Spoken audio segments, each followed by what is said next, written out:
This is your election headquarters. Hello there, good morning. Just about 40 minutes over 6. This, again, is your election headquarters. My name is Gifty Andor, Pia and Evans, Mensah and Winston Amwa have stayed up throughout. We're continuing from here. We also cross over to the 997 studios where Mamavia Uswa Bwaje, my other colleagues are standing by. I want to take you right now to Idoso, but in the meantime, you see how our map here is shaping up beautifully. We are populating the map with the figures that we're receiving from across the region. Now you see where what it's looking like in the Ashanti region right there. Ahafo North seems to have something going on there. That's Ahafo North Southwest. We're also seeing something happening around this side. But this place is where I'm taking you to right now. We don't have any figures to populate that part right now. But Ohime Teria is standing by to give us some results that are coming in. Hello there, Ohime.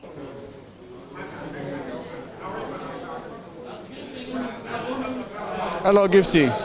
Wait, Ohime, as I said, on our map here, we're waiting for the figures to populate right this part of our map, the Idoso part of our map. You have some figures. Take us through them.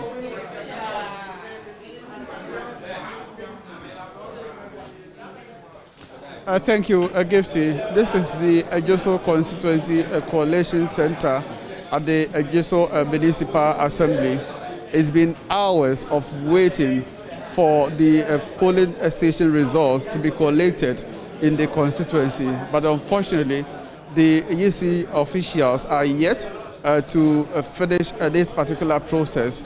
In the Ayawaso constituency, we are expecting polls 205 polling station results with 102,000 voters here. But the unfortunate thing is that between last night and this morning, the information we have picked from the EC officials is that less than 60 of results from the polling stations have been collected, meaning that there are several of the polling station results yet to be collected. This place last night used to be a bit organized, but this morning the situation is quite different. You can see a lot of people in here. Many of them are tired, so they have probably, flouted the COVID-19 safety protocols.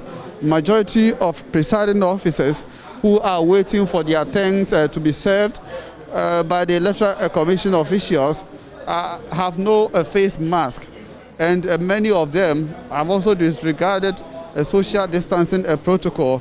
So I must say it's been hours of waiting, but beyond the wait, people are also not paying to COVID-19 safety protocols, Gifting. Putting the figures together for us, are we expectant to hear from them any moment soon? Ohime, I'm asking, how soon should we expect to get... The information I picked from the district EC director. Yes, for now it will be difficult to say when the will be released because we are talking about 205 polling station results, and as we speak now, we have done less than 70. So we have a long way to go as we wait for the EC officials to collect the results here, Gifty.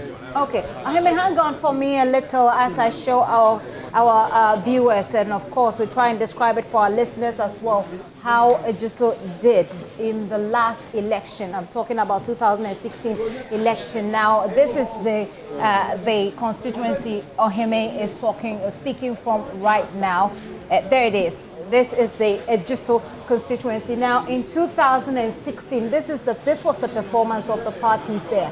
The NPP's Nana Addo Dankwa Akufo-Addo came up with some very strong 84.9%, gaining 55,312 of the votes cast. John Mahama had 14.5%, gaining 9,449. So let me just grab for you, let me just bring up the trend over the years. Now, Idoso is one of the constituencies that came up only in 2012, and so the database, the figure that you have in the database is from 2012 up until 2016. And if you look at how it compares, it looks like an obvious win for the NPP. Now, the NPP has held on to it. In 2012, it had 79.8%. But you see a great change because in 2016, it moved, a little about 5 points up with 84.9% in terms of the presidential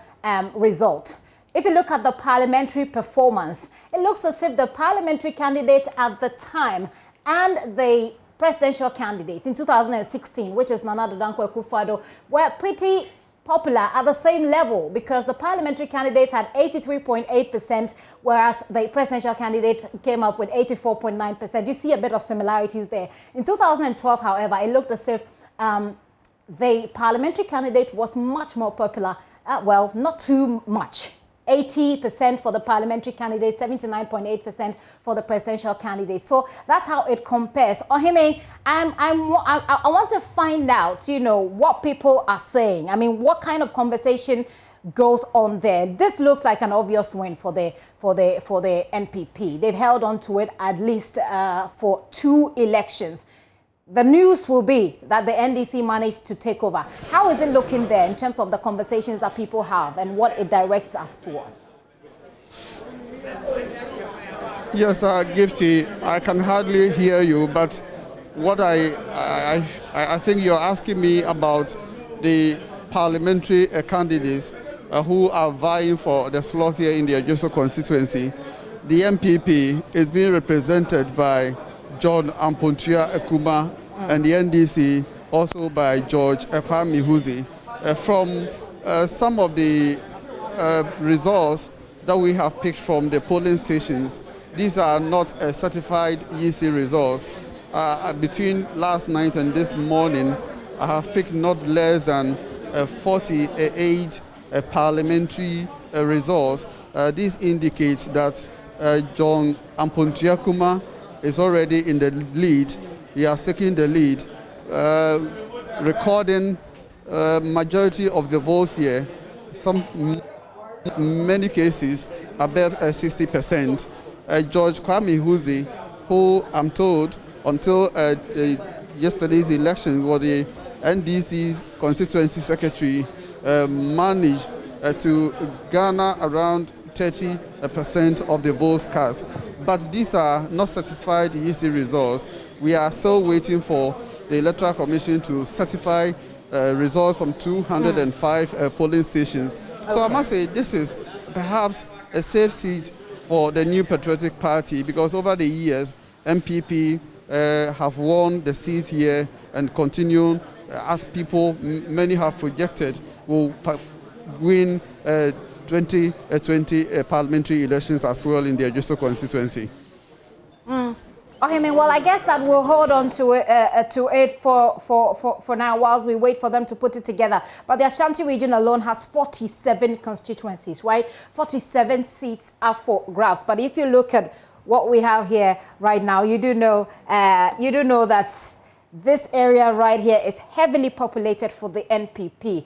Obviously, we're waiting to populate our new map or our 2020 map with the figures that Ohime will bring for us right here. But here are the names that Ohime referred to. Kwabena Owusu Aduomi in 2016 garnered 83.8% of the votes, which is 54,508. That was in 2016. And the NDC's Gloria K. Huze came up with 14. As a rather paltry 14.6% there in terms of how it compares with what Kwabena Owusu Aduomi got there in the Idoso constituency. We're waiting right now, like I said, to bring you the figures, the new figures, and how it is they're going to, fit in this part of our map. But as you can see so far, Ayawaso Southwest is going blue, certainly going for the NPP. Efija Setre East has gone blue. Asante Akim North has gone blue. Maybe if I open this up a little bit, we'll be able to find out Which one is this one? That's Ifijase Asokori has gone blue as well. So we're waiting to populate this side of this part of it. That is Ohim Interior there on the ground for us. We'll be crossing over to him at the moment those figures are ready for us to be able to populate the Idoso part of our map. Well, we're crossing over to Studio 997. Mamavi and Daniel Dazi are standing by. We'll be talking to them as well. Mamavi and Daniel, let me hand over to you to Studio 997. Daniel Dazi are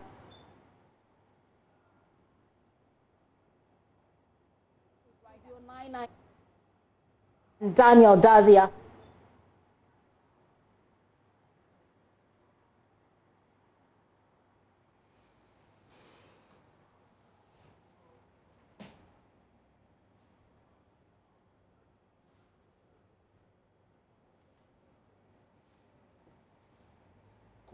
Will catch you up. My name is Daniel Dazi. If you're watching us and you're listening to us on Joy FM and watching us on Joy Prime and Joy News, I'm here with Mama V Osuabuaji. Hi, Mama V. Yeah, hi, Daniel. Were you able to sleep last night? No, I mean, you can't sleep through this. You can't. Even when you take a break, you still can't shut your eyes. No. But the papers, I guess we have to just jump straight into the newspapers. Yes. I've got the Times, the Finder, the Chronicle, and essentially we're focusing on what the papers are saying about the election. So if you look at the front page of the Ghanaian Times, they ask the big question, who occupies Jubilee House? And it points us to the center spread on page 16 and 17. And it puts the spotlight on the president and his wife as they voted at Chibi yesterday, Monday. And then also talks about the 2 Electoral Commission officials who were nabbed over electoral offences.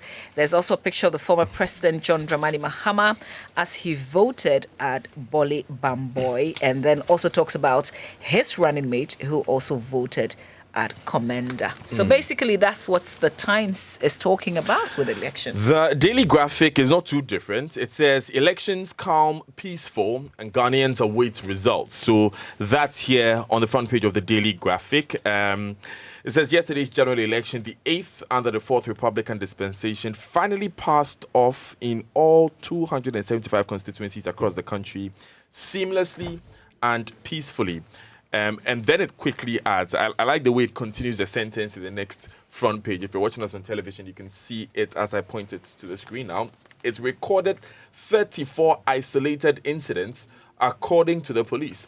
And it also says here the EC is cracking the whip on its officers. On the back page, it says, Codeo satisfied with conduct of the elections. I want to quickly go to page 16, Mamavi, because some of these incidents are still developing. In fact, just under an hour ago, it was reported that Nilante Vanderpoy, who is the member of parliament for Ododo Diodio and also parliamentary candidate for the NDC, has been released by the police. He was picked up in the wee hours of the morning, and that has changed now. So I'm going to read for you what happened in Accra. Severius Kildare and Emmanuel Ebo-Hoxon report that the EC sacked a presiding officer at a polling station in the Korle-Klottey constituency for allegedly allowing a voter who engaged in the special voting to vote again.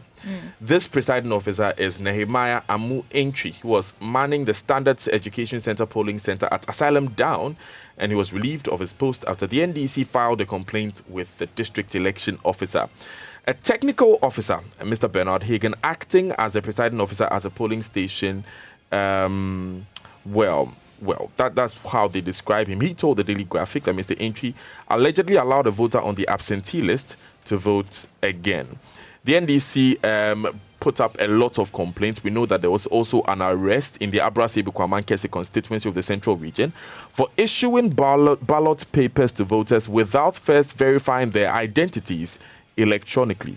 The two are Charles Nkrumah, a verification officer at Imperial Polling Station, and Prince Aqua, a ballot issuer at the Asebu Evening Market Polling Station, and they were arrested by the police following reports. Now, police PRO, DSP Irene Opong in the Central Region, she says around 12:20 p.m., the district electoral officer reported this case to the police. So a lot is happening, Mama. Yes, a lot is happening. You won't believe it. There's an incredible story of a mother of 3 who was carrying, her 4th pregnancy, if you like. She was in labor since like 4 a.m. on election day.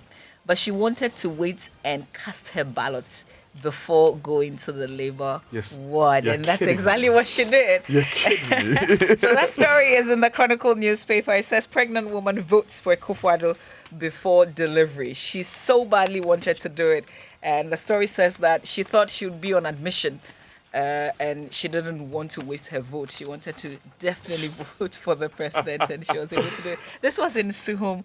A very incredible story. I guess one that's kind of brings some sort of refreshment. The morning after, when we're not sure exactly how this is going to play out. We've heard a number of parliamentary candidates who have.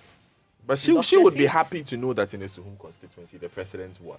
Yeah. So her vote was not in vain. The MPP's parliamentary candidate also won. We know that. I'll bring you the latest that we have in terms of numbers, because there's a general figure that we are collating. About 38 constituency results have reached us so far.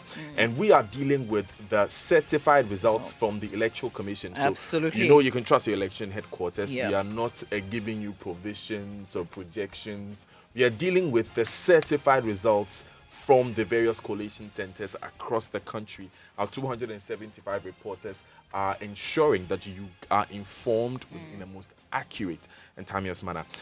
So I'll move from the Daily Graphic now. Mama V, what do you have next? Let's do the Finder newspaper. That's actually my last paper. So I deliberately just chose the story of the pregnant woman from the Chronicle newspaper, because I thought that's what we wanted to hear.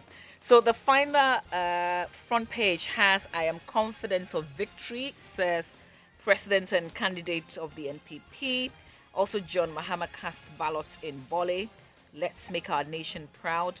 Vote peacefully," Dr. Baumia urges voters. And this was yesterday. And then EC delivers as promised, set to climax it with result declaration this evening. That's what the Finder newspaper is saying. They seem to be certain that the Electoral Commission this evening will be announcing the winner of the presidential election. So let's go to page 4. That will be in keeping with the 24-hour deadline, would it not? It would, absolutely. So it talks about the long queues, the general calmness, the COVID-19 protocols, voting delayed, and of course it did delay in some parts, even though observers say this was a minor incident, so largely successful exercise yesterday. But just wanted to fast forward to where they were talking about the Electoral Commission declaring the results later this evening. I'll take my time and look for it, Daniel. It's interesting, Mama V, because the Daily Guide newspaper actually says that the EC will declare tomorrow. And it's on the front page of the Daily Guide newspaper.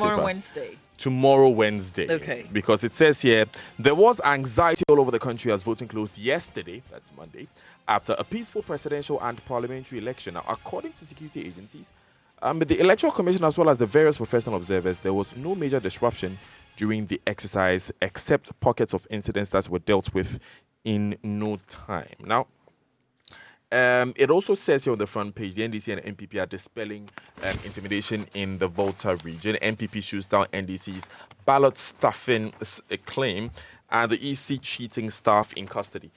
We brought you that story earlier from the front page of the Daily Graphic newspaper.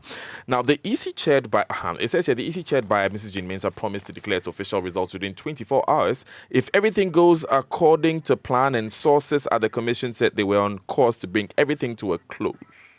Okay.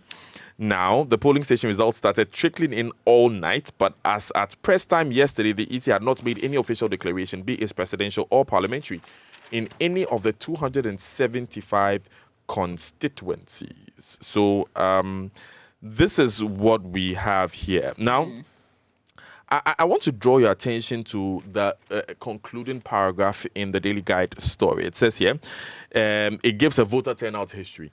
And we've been discussing this all night with Evans and Winston, who've been engaged in the smart wall. In 92, the overall national voter turnout was 54%, 96, 78%, 2000, 60%, 2004, 85%, 2008, 73, 2012, 79%. 2016, 69%. So, obviously, if the voter turnout is not that high, if it's below 70%, it's good news for any opposition party. If it's high above 80. But again, we've been told that you want to be cautiously optimistic with that kind of history. Yeah, it looks like this is a possible. trend-busting election. You know what? Let's go to Gifty in the Joy News studio. That's it from us for now at Studio 997. We'll come back with more analysis. But over to you, Gifty, and up here in the Joy News studio. All right, so we're taking it away from here in the Joy News studios. I'm Gifty and up here. I'll take you to, we remain in the Greater Accra region where there are 34 seats up for grabs. Manuel Kranting will join us from Ayawaso West. We're gone. But if you're just joining us, this is how our map is shaping up. The figures are coming in. You can see that parts of we have details from parts of Upper East coming in, Nabdam, Garu. We have Busa North, we have Busa South, and they're all looking green. What it tells you is that these are areas that the NDC is holding on to. Manuel Kranting is joining us from Ayawaso West. We'll pull up for you how the figures look like in 2016 and 2012. But Manuel, what is happening right now? So, yes, after close to 12 hours of counting and the entire coalition exercise, we have the results for the parliamentary election. And your currently is the incumbent member of parliament for the Ayawaso West constituency, Lydia Siram Al-Hassan. Manuel, I do hear you, but it's very distinct. You sound very far away, and the noise from the background is drowning what you're saying. Can you move away from the noise so we can hear you clearly? Okay. Let me try to reposition myself a bit. Hello, Manuel. Is it better now, Gifty? Gifty, is it better? Manuel, can you hear me? Yes, I can hear you. Is it better now? Let's try this again. Go ahead. Let me see if I can hear you. Great. So I was just saying, and earlier in your shots there was the incumbent member of parliament for the Ayawaso West constituency, who today has been retained by the people of the constituency. But we have results from the electoral commission and the certified results in this particular constituency as regarding the parliamentary elections, and it's been retained. Well, out of a total of 105,000. Manuel, I need you to move away from the noise. I can still hardly hear you. We see that some people are jubilating over what we don't know, which is what we're trying to get you to tell us, but they are drowning out what you're saying, and so it's difficult to hear you. Manuel Kranting, that he's in Ayawaso West, we're gone. We have some results from that particular constituency. And like I said, in the Greater Accra region alone, we have about 30 seats up for grab. This is one of the very crucial ones where John Dumelo, of course, and Lydia Al-Hassan have been slugging it out there. Hello, Manuel. Have you moved away from the noise now? What can you report? Well, Gifty, I hope I am more audible this time around. Back in the University of Ghana's R.S. Amigashi Auditorium, which served as the coalition center for the constituency, you had just gotten the declaration of the parliamentary results, the certified parliamentary results, which puts the incumbent member of parliament, Lydia Siram Al-Hassan, as being retained. So out of a total of 105,297 registered voters in the constituency, we have 77,604. Okay. Well, Manuel, I see you're saying that Lydia Al-Hassan has retained that seat for the NPP, but I'm struggling to hear you. We'll come back to you, which means that John Dumelo has lost in that particular constituency there. Well, I was trying to take you into the 2016 figures for you to have a look at how it went. But usually we've said that in the Greater Accra region, which is one of the swing regions, if a party is able to win, usually they end up winning that election. I want to try and open this up a little bit, see if we can pinpoint Ayawaso West. We're gone. There it is. It is marked blue, as you can see, obviously for the the NPP. In 2016, as you can see there, the NPP had 56.4% of the vote. And out of that 56%, the actual figures, 57,563. That's 57,563. John Mahama had 42.1%, which was 24,208. I'm looking forward to hearing the exact figures with which Lydia Al-Hassan has won or held on to that seat for the party right now, and how many of that John Dumelo managed to get. Manuel, I see you trying to talk to me. Are you? Yes, Gifty, I'm trying to see if I'm a bit more audible at this point. If you could just confirm for me. You are. Go ahead, Manuel. Absolutely. So just, scenes from within the Coalition Center, the RS Amegashi Auditorium at the University of Ghana's Business School.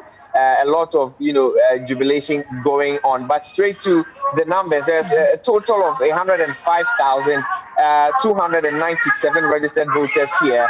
And at the end of polls, you had 77,604 valid votes. And out of these 77,604 valid votes, the incumbent member of parliament, who has now been retained, got 39,851. 39,851. And then her main contender, John Dumelo, got 37,778. 37,778. That is what the main contender from the NDC, John Dumelo, was able to garner. The independent candidate in the constituency also was able to get 108 votes. 108 votes. That is what the independent candidate was also able to get. So, Gifty, just the figures that are coming through for you right about now.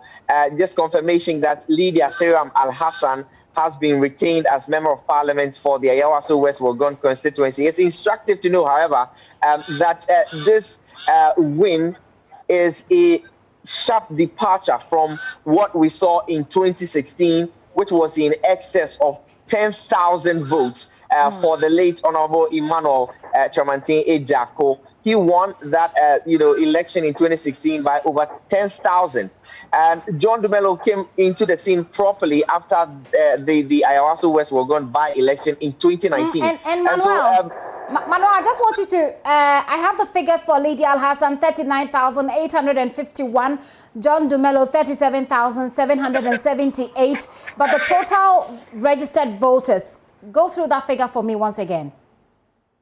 So the total registered voters that you have here is 105,297. Right. 105,297. That's the total registered voters within the Ayawaso West Wogon constituency. That is what you have. Gifty, if that is clear, yes. I could just go on to the point I was making earlier about that sharp increment in the performance of the NDC in the constituency. Yes, they've lost the seat once again, after 5 straight cycles of elections within the fourth Republican democracy that we have. But this time around, they've gone back to their earlier performance. Since 2000, every election cycle, the NDC does better and closes the gap between itself and then the NPP, except for in 2016, when that gap was even widened the more between Emmanuel Chamantin Ejako and then Delali Kwesi Brimpong in excess of 10,000 I have the figures here. Let me go through those figures for our viewers and especially for our listeners who will connect better with the eyesight. So this is the Ayawaso West Wogon constituency right there, and it gives you the figures there. Emmanuel Ejako in 2016 had 32,591 of that votes. Let me pull this, let me take this off for a while. He had 32,591, representing 57.3% of the total vote cast then, which was 56,862. Now, the figure has sharply increased if you look at the total number of registered voters. Delali Brimpong then had 39.6%, which is what you were comparing John Dumelo's performance to, Manuel. Absolutely. Absolutely, Gifty. You hit the nail right on the head. And that performance, in fact, if you look at the votes, total votes of John Dumelo, away from the 22,000 that Delali Brimpong got in 2016, John Dumelo has been able to poll 37,000. In excess of 15,000 extra ballots that John Dumelo has brought to the table in this particular election. And so, yes, like I said earlier, it's clear. I mean, there's about a 2,000 gap, 2,000 votes gap between Lydia Seram Al-Hassan and then John Dumelo.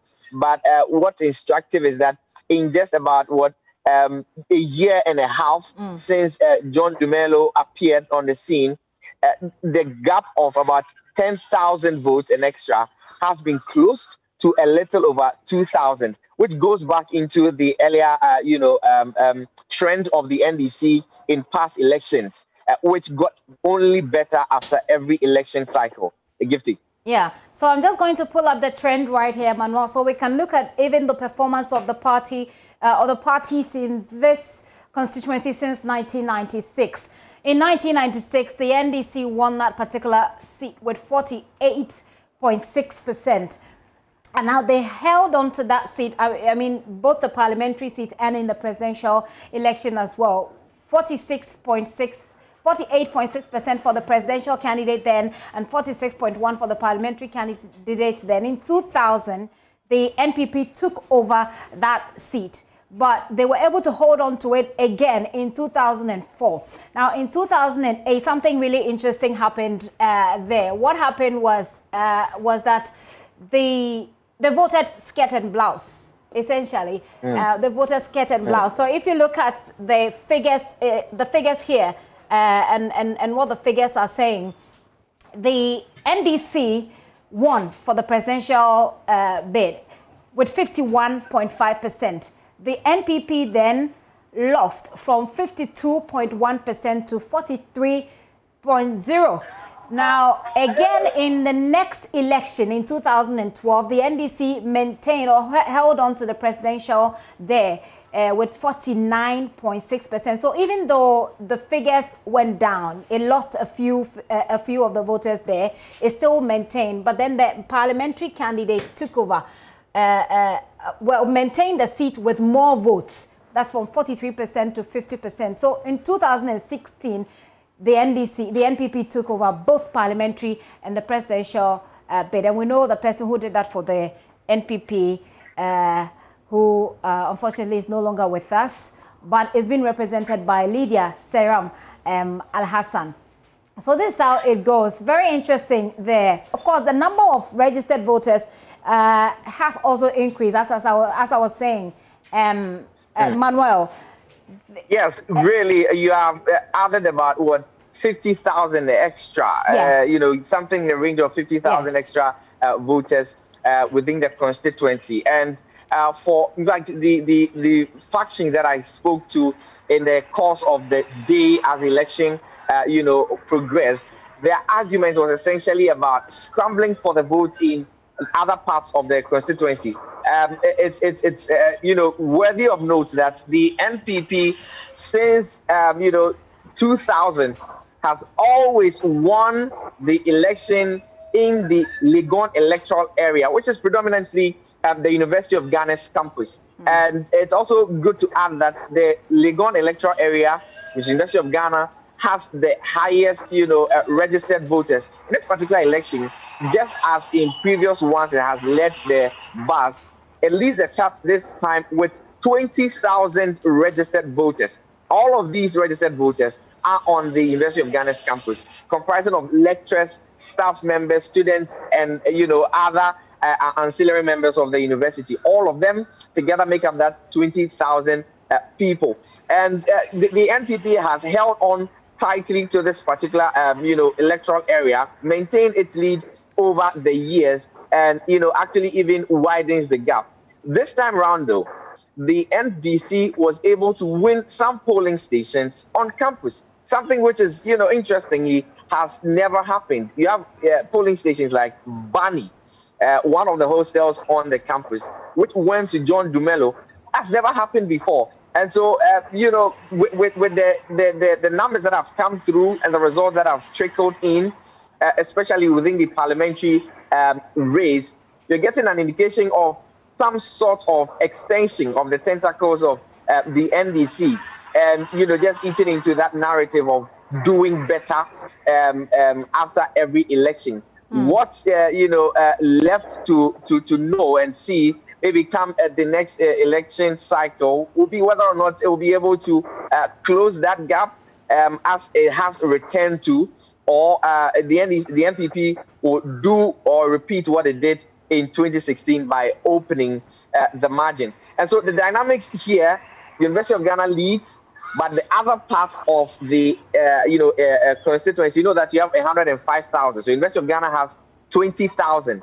The remainder of the 80,000 are scattered, across the other 10 electoral areas. I'm talking about Abelimpe, Jowulu, Ridge Airport, Shiashi, Okonglo, Balishi, and those areas. And so the battle really was in those areas where the two candidates went, head to head and scrambled for their votes within those areas. But for University of Ghana, it's been always the electoral area, Legon, has always gone the way of the NPP, and did again this time around go the way of the NPP, Gifty. Yeah, and obviously with a higher number of registered voters. Manuel, thank you. We'll come back to you to find out how people are reacting to this. I mean, those who voted, how are they reacting to the result? How are the candidates reacting to the results themselves? So if you're just joining us, this is it. We're bringing you figures from the Ayawaso West constituency. I'm going to take you to the situation room very shortly. Daniel Dazi is standing by for us. So this is where we just came from. That is Ayawaso West. Very soon we'll be populating our figures there in that part of the map. But this is how it looks like so far. Let's go to Daniel and find out what has changed. Hello, Daniel.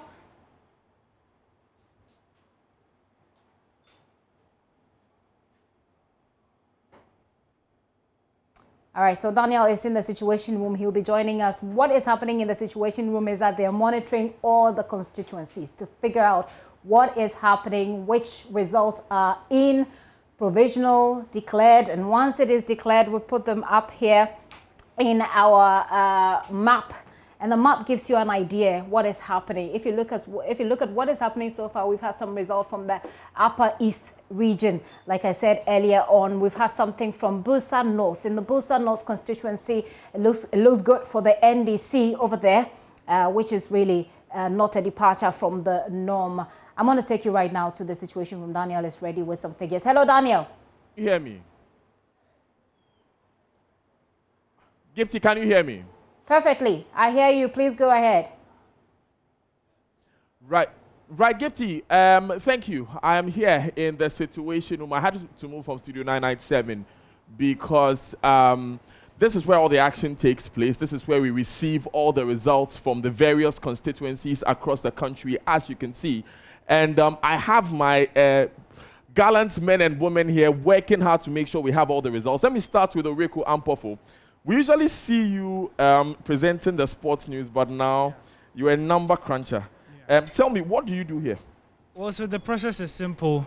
For me, I'm situated at the Upper West region, and we have 11 constituencies here. So what we do have is that we have correspondents in each of these constituencies, and they are updating us with the information that we're getting. So they send us the numbers. They've been at the collation centers for each of these constituencies, and then they are sending us the numbers, and then we update them into the system, which then goes to a verification room, and then is verified, and then we give you the information out. Wow, it sounds like a processing factory. Yeah. A very detailed one. Thank you very much, Oreku Ampofo. I'm going to move to a couple more of the team members here in the situation room. Samini, why is here? Samini, how has the night been? You were here last night when I was leaving. Yeah. So how has the night been? It's been quite tedious because we've been waiting for the figures to put together, but then there are some delays being phased out there, so we keep waiting. As and when they come in, we put them together. So just to be clear, what may be perceived as delays are because we are waiting for the certified results from the Electoral Commission? Yeah, because we are waiting for the pink sheets to verify if the figures coming in are the real thing that is out there. There are some misunderstanding going on at the collation center, so there are delays. It hasn't been even certified or pronounced out there, and some people are also asking for a recount and all that, so that contributes to the whole delay in the process. Right. Thank you so much, Samini. And this is just so you know that here at your election headquarters, we ensure that the results you get wherever you are across the country is certified from the Electoral Commission and you can count on it. Some would say you can take it to the bank. Faustina, tell me, and of course, Faustina Safo is with us in the newsroom.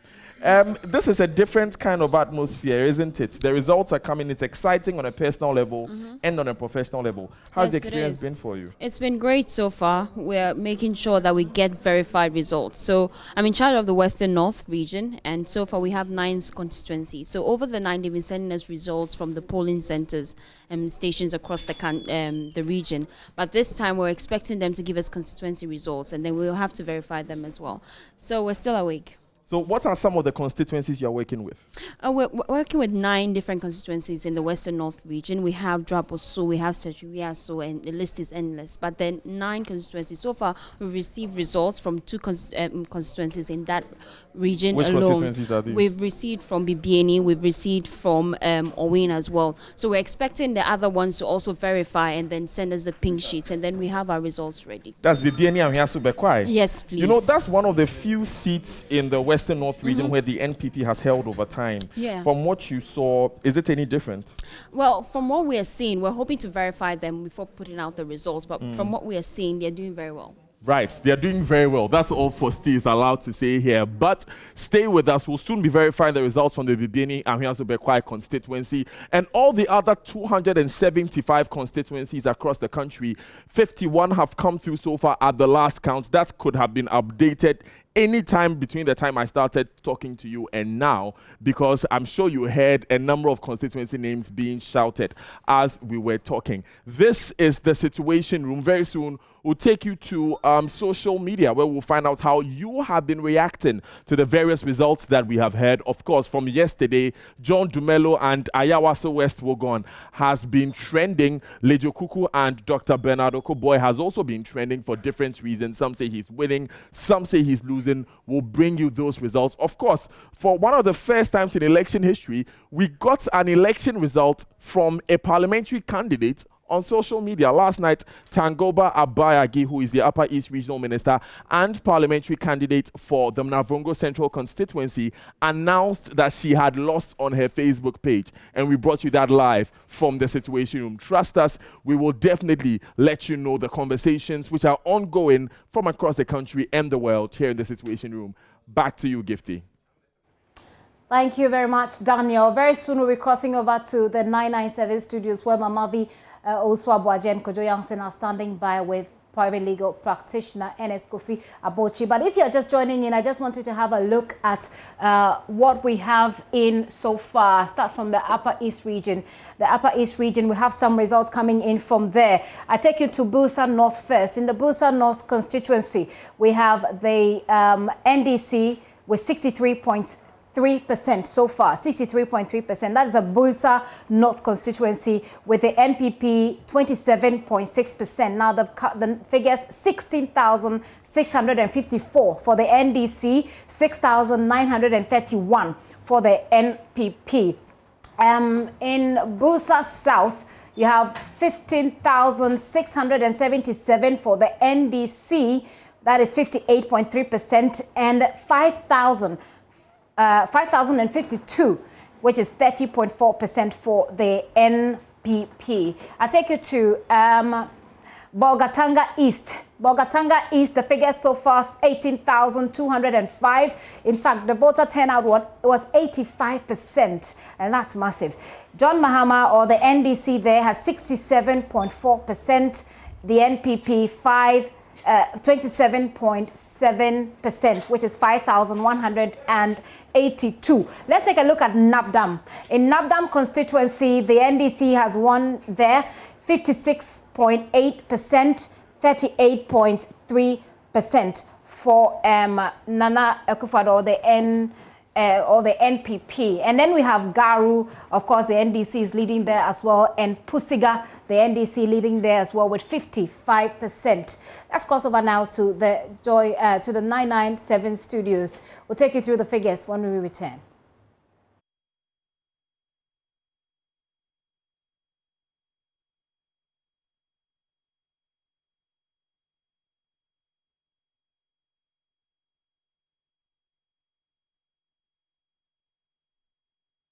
Headquarters. We've been at this since the very beginning, the night before the polls began, and this is the morning after. The numbers are now rolling in. That's what we're interested in. That's what we're all excited about. And in fact, we are coloring that national map briskly as the certified figures keep coming in. If you want to know who's won, here's where you'll find out. So stay with us on your election headquarters. Speaking of which, don't stop using that hashtag, Election HQ. Whatever it is you're saying, wherever you're saying it, make sure it is preceded with that hashtag so we will see and share whatever your thoughts may be. My name is Kojo Yankson. It's a pleasure to start this fresh morning with you. Mama V and my colleagues, Daniel and Gifty, of course, have been keeping things rolling, and there are even more of your favorite names here on the JoyNews team to come. But it's that time when we need to start sitting down, breaking things down, analyzing what is coming in, getting a full understanding of it.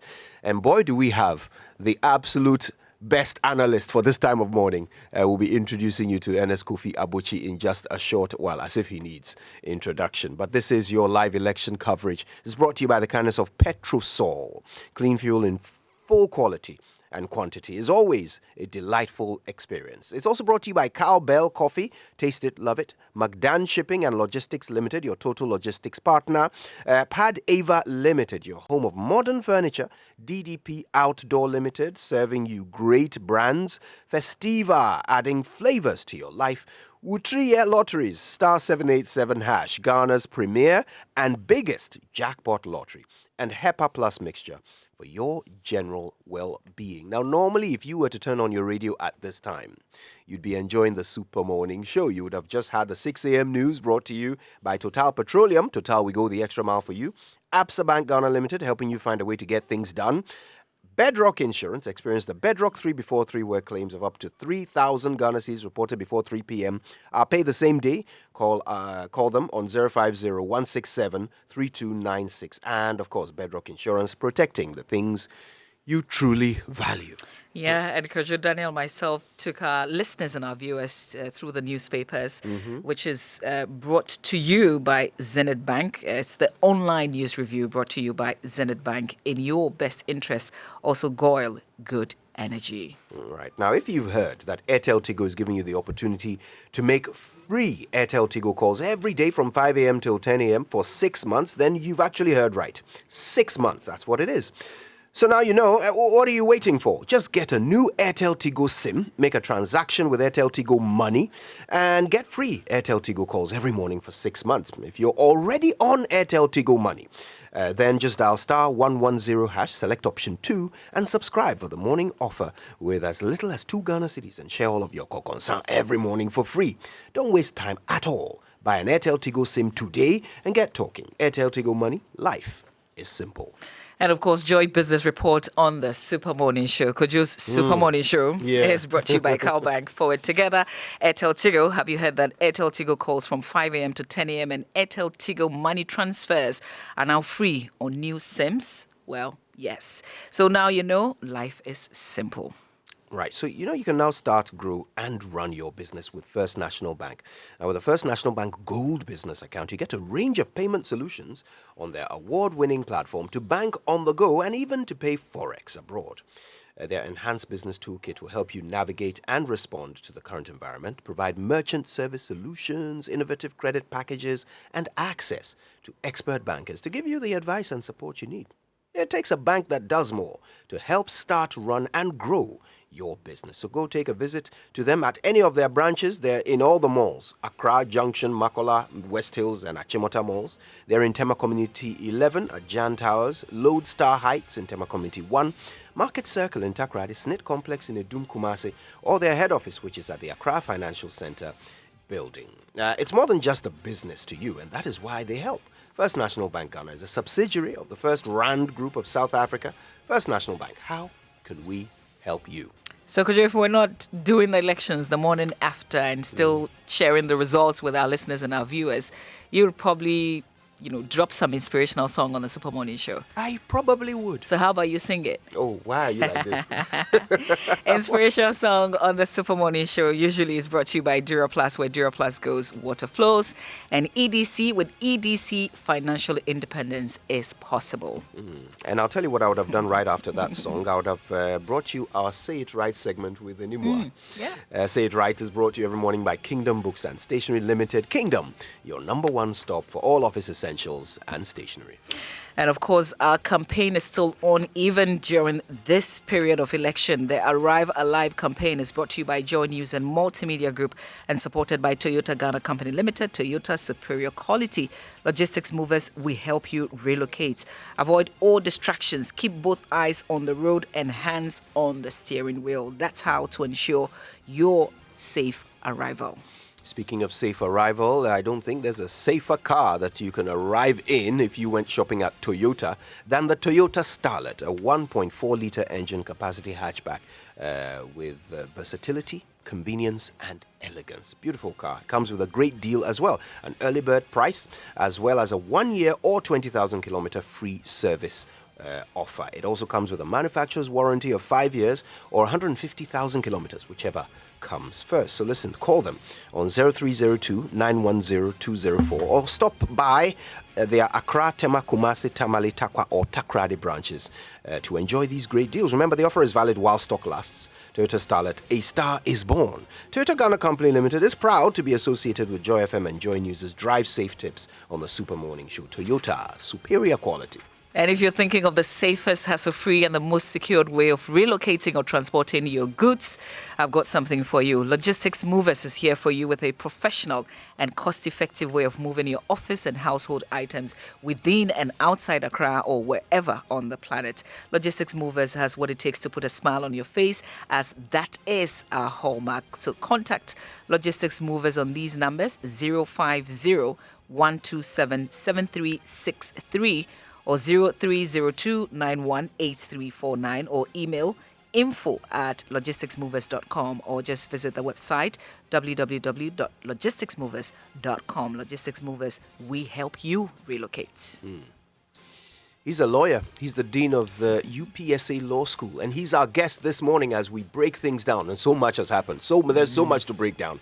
We'll be doing it together with Kofi Abuchi in just a moment. First, though, let's say a big thank you to CompuGhana. Ghana. Shop at any CompuGhana Ghana branch nationwide and get up to 40% discount and free delivery. CompuGhana Ghana, passion for technology. We're thanking them, of course, for helping us bring you the news review as we do every morning. Now, going cashless, it just makes life convenient. It's one of those things you take for granted, but when you go to a Goyle forecourt and they tell you that you can use your GH-Link card to pay for lubricants and fuel at any of their 400 locations, then you appreciate convenience. That's when you appreciate good energy from Goyle. Yanara Yenzi.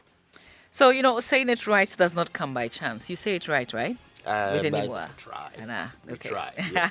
So you need to read the right books early in life. This is why Kingdom Books, your #1 stop books and stationery shop with over 40 years experience, is offering great discount on readers and other learning materials to help your kids to say it right. These readers' books learning materials include Phonics flashcards, Aesop's Fables, Oliver Twist, The Fish That Talked, also Growing Up for Girls, Illustrated Classics, Junior Illustrated Grammar, Punctuation, and many more. Visit any Kingdom Books and Stationery shop. Get a good discount on your purchase, and you can call them 050-140-1050 or 0244-311-955. Why don't we say good morning to you, Mr. Kofi Abuchi? Thank you so much for your time. Good morning. And welcome to our coverage. Thank you. So how have you all how were you observing the process of voting yesterday? Listening to Joy. Thank you. It's your election headquarters, but what's your verdicts on the conduct of the polls? I think by and large, our negative expectations haven't come to pass. We may have overhyped the fears, and for good reason. It is better to plan for the worst, to expect the worst and actually have the best come to pass. And so I think overall, I'm quite excited to have witnessed a rather smooth process, and a process that appears to have been, again, generally accepted. So far, I haven't had any major complaints from the parties. There have been sporadic, isolated incidents resulting in deaths across the country in some places. There's no perfect election, and so I'm not surprised that actually we've had some of these pockets of terrible incidents that ideally shouldn't have happened. So yes, overall, I have observed, listening to the radio station. I've been listening to Joy essentially, and I think your coverage has also, from year to year, spared this country in many ways, because sometimes when you do call the elections, even though constitutional people would ideally not recommend this, but it has had its own positive effect in some cases, because what it does is that it tends to be the early news that, as it were, calms people's nerves, and so before the official results are declared, people already know what to expect, and then it sort of undermines and reduces the prospect of anybody else challenging, particularly those who don't have good grounds, because they know that somehow the public have already been informed. So I think overall we are in known waters, and I think we should just continue monitoring the process until we have a result at the end of the day, officially. There is so much we don't yet know for sure. But of course, information has been coming in from across the country. We're seeing how certain parts of the country have turned out some surprising outcomes. John Peter Amewu performing amazingly in Hohoe. In fact, for the very first time, we've been able to certify certain polling stations where the NPP has never in the history of our nation won.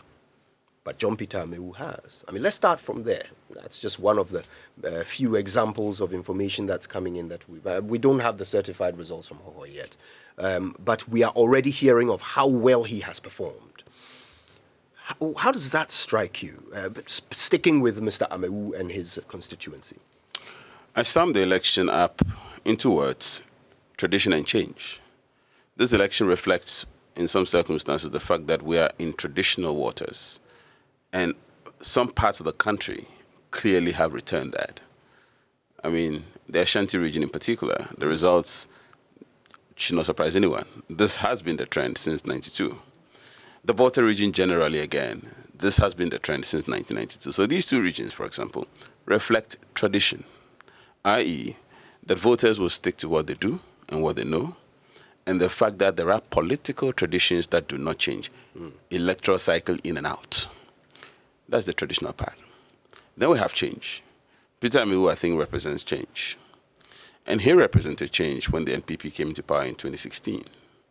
Having essentially, in the minds of many people, he delivered the Volta region in a very funny way, because he delivered the Volta region without delivering the results. What he did was to suppress the results of the NDC and find ways, crafty and creative ways, of, as it were, dampening the performance of the NDC in the Volta region. In his capacity as regional chairman. Correct. So he delivered the Volta region in a funny way to the NPP in 2016. Now, in 2020, he's delivered the Volta region in his own way.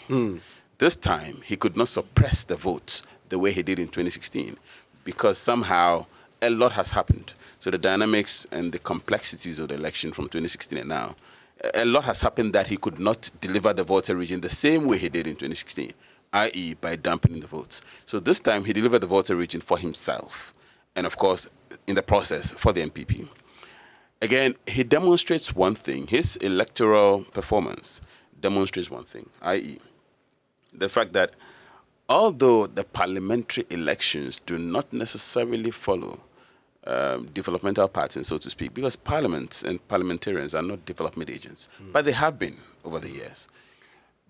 although the votes do not necessarily follow that pattern, if you look at the fact that particularly those in opposition tend to do well, and there has been a trend where those in opposition, MPs in opposition, tend to do well in terms of unseating incumbents, even if incumbents overall maintain their majority from election to election. What we've had is that Peter Mewu's interventions and his, it appears the NPP deliberately invested in Peter. Followed that pattern. If you look at the fact that particularly those in opposition tend to do well, and there has been a trend where those in opposition, MPs in opposition, tend to do well in terms of unseating incumbents, even if incumbents overall maintain their majority from election to election. What we've had is that Peter Mewu's interventions and his, it appears the NPP deliberately invested in Peter. Followed that pattern. If you look at the fact that particularly those in opposition tend to do well, and there has been a trend where those in opposition, MPs in opposition, tend to do well in terms of unseating incumbents, even if incumbents overall maintain their majority from election to election. What we've had is that Peter Mewu's interventions and his, it appears the NPP deliberately invested in Peter. Followed that pattern. If you look at the fact that particularly those in opposition.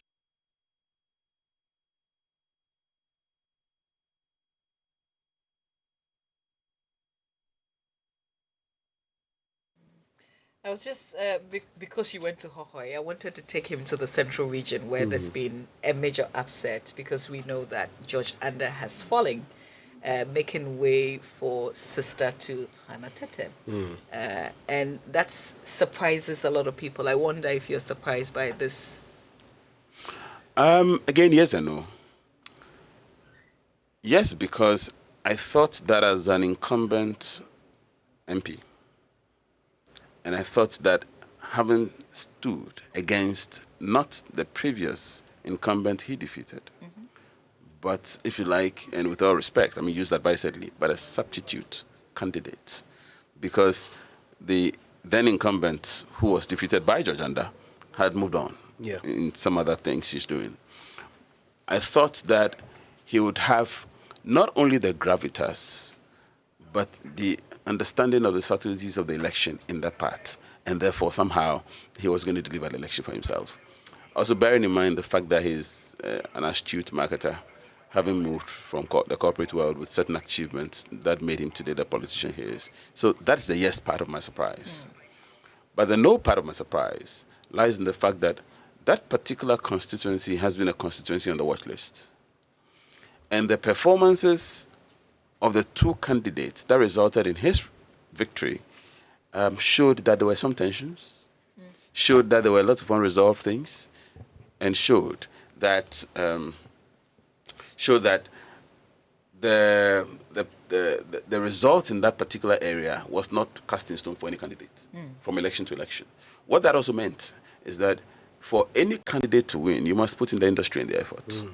Now, it has been the case, as I indicated, that MPs in power often have a difficulty winning their seats unless the seat is a safe seat or unless you demonstrate a clear case of commitment for the time you were in office in terms of your connection back to the roots. And I'm just saying this because MPs who are not in office often tend to invest more time and work in industry in their areas as they aspire to take over the seat from the previous, whoever is in the incumbent. And the ones in office, of course, you combine with your ministerial position. For someone like him, I think he was the deputy minister. Communications. Yes, deputy minister of communications. So if you put all this together, I'm not surprised because I knew that there were tensions in that area and it was one to watch. But I'm surprised again at the same time. On us, though, in a certain sense, because of the candidate who beat him. Not even the fact that she was related to the candidate he beat, but the fact that nobody's mind was on, I think it's Gisela Tete. I've known the family since I was a child on UCC campus, so I know all the sisters, Gisela, Hannah, Christina, Gabriela. Nobody's mind was on Gisela as a threat to George Anda. It seemed as if George Anda had turned the constituency into his own, and everyone kind of expected things to go. Besides, this was also just his first term, and he's from a party in government. To put in a funny way is to say, I'm surprised that you're surprised. Now, it's imperative to remember that when George Anda defeated Hannah Tete, it was a surprise. People knew George Anda, the corporate man, but George Anda, the politician who dislodged Hannah Tete, who was a guru at that time, was a bit of a surprise too. I mean, we knew that he was known for some things, but in the political circles, it was a tsunami of a kind for him to have dislodged her at that time. So the point I'm making is, clearly that particular constituency has become a notable swing. So it's probably more of a commentary on the people of Ewutu than the candidates who have sort of yo-yoed their way in and out of office there. It seems there is something that moves the vote. In Ewutu, and that will be interesting to analyze in the coming days, right? And the Central Region could just seem to be a place that we are also watching, because it looks like there are a few changes. And just to remind our viewers and our listeners that back in 2016, the NPP won 19 seats, retaining 6 of the 7 previously held, wrestling 13 others from the NDC, and they may be coming back in some ways from the results that we've received so far. It's a place that we're watching. Indeed. And the Central Region has always been that swing region that also indicates the winner, Indeed. Without fail. Indeed. Yeah. So let's talk about Ayawaso West, Wugon. It's become the poster constituency of the 2020 elections on social media. I don't think there are any other two contesting candidates who have, captured the imagination of people more than John Dumelo and Lydia Al-Hassan. This is the constituency in which you work. I don't know if you live there as well, Kofi, but certainly you work there. He did some piece of work related to that, which was the Commission of Inquiry that produced the reports. And we have a vigilante law. Absolutely. Not necessarily because of the Commission's work, because of what happened in that constituency, leading to the Commission's work. Yes, I wanted to take a roundabout route to it, but you're absolutely right. Of course, Ayawaso West Wugon, sadly, infamously known for the work that, for the actions that resulted in the work of you and the Commission. So no doubt you've been paying attention. What are your thoughts on how that particular battle has unfolded? I think one notable thing is that the NDC has done massively well in terms of the votes that have been garnered by John. I think John's candidature, again, for political scientists, it presents interesting perspectives for study. Part of the reason is the fact that he's a young candidate, he's a media person in terms of a celebrity of a kind. An influencer. An influencer. He brought certain dynamics to the NDC tickets, a certain vibrancy, a certain energy and youthfulness. I'm not quite sure which of these was pivotal to his performance or success. But ultimately, one thing is clear, that the performance of the NDC may appear to be down to the candidate, because traditionally the NPP has done overwhelmingly well in that particular constituency. And so it is hard to disentangle the performance of John Dumelo from to disentangle his performance from his candidature, not just the fact that he stood on the ticket of the NDC. I think it's also interesting to see Al-Hassan, Miss Al-Hassan, perform as well as she did. And the reason is because she, again, is a substitute candidate. Yes. That's something we shouldn't forget. I mean, having replaced her deceased husband, who was invariably the preferred candidate of the NPP, and the NPP having agreed or allowed her to continue the work of the husband. So for her to have succeeded in the by-election and then to have succeeded in the substantive election speaks to two things. One, either the parties, or rather the voters, have a certain fidelity to the party, and therefore, regardless of who's put there as a candidate, they'll vote for the party anyway. Or the voters have come to prefer her as a good replacement of the husband. And therefore, from election to election, they have chosen to endorse her as a proper replacement in this respect. So the constituency itself manifests some dynamics again that we probably have to pay attention to, and not just that constituency, a few other constituencies. I think that the growth of the middle class, the demographic shifts, and a lot of movements. People who may not be resident in that area may not be resident there. The area, as you know, is filled with a lot of settlers, and so not probably necessarily traditional people from Accra, so to speak. We have a lot of new voters who have come on board. Those new voters, again, we haven't done the analysis, so nobody knows how many of those new voters may have voted for John Dumelo. If a lot of these new voters voted for John Dumelo, then of course youth may have something to do with the candidature, something to do with the contest. In which case, a lot of new voters may have preferred him on the basis of his youthfulness, on the basis of what some people may say its connection or his connectivity to the youth, and the fact that he's an influencer, as we indicated here. So some of these dynamics in terms of candidates' performances are things that may be worth research moving forward. I mean, it's still early days. A lot of the things that we say are just conjectures, but it will be interesting, exciting for us to probably find out the exact underpinnings that shaped his candidate. But he's done extremely well in terms of the number of votes he's garnered compared to the previous candidate.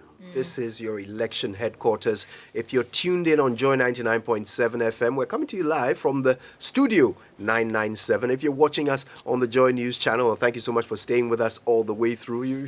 That's all you need to do, by the way. Nothing beyond that. Just stay with us, and we will bring you the numbers as they come in. Now, if you want updates, if you need to go about your business, you need to do other things, and you want updates, go to myjoyonline.com. As soon as you open up our website, you will see all the updates, the very latest information as it comes in from across the country.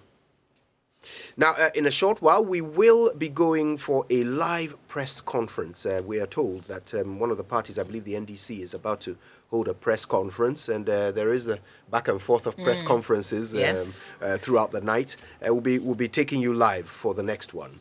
But yeah, very interesting pressers that we had. I just wanted to, because we touched on the commission and its work, before we come to the press conferences, the NDC and the NPP, Ms. Abuchi, I wanted to ask, we've had some pockets of violence. There's been Odododiodio, Aswasi Fomina. The EC's district office was set on fire. So my question is, have we, considering the kind of work that the commission did, the reports that it issued, the fact that we have a law, have we dealt with these issues that have come up in this particular elections? I have been extremely reluctant to make comments on the commission's work ever since my work was done. And the reason, as I've indicated in many cases, has been out of courtesy. I was sent to do an official assignment. I completed the official assignment. I reported to the one that sent me, end of story. So it's the only thing really that I have not publicly been engaging. The report is there. But the report contained all kinds of safeguards that were put in place to ensure that electoral violence were dealt with. But there's so much one can do to prevent some of these things. You can't have full security presence everywhere in a national election. Even the most advanced countries haven't been able to do that. So it's expected that pockets of violence will happen. And the question I would have to ask, and I had this interaction recently with the police, and I asked whether we have had a proper mapping of all the hotspots across the country. And if we have had proper mapping, whether we've had appropriate responses to deal with some of these potential flashpoints. And so the question I will ask is, for the ones you've mentioned, including Formina, whether these were on the hotspot list. And if they were not on the hotspot list, does that reflect a failure of intelligence in terms of the mapping? We know Dododiodio is, because there are about 50 flashpoints in that constituency. Right. So within the spectrum of human capacity, weaknesses and failure, and therefore we can all make mistakes in terms of whatever assessments we put in place and whatever mechanisms we try to put in place, it is still imperative that at the end of this whole exercise, we have a proper introspection and a flashback analysis to get a sense of where some things may have fallen short, so that moving forward, some of these, we do not allow them. Because the problem is, when you have some of these things in strongholds of certain political parties. And the results do not favor these parties.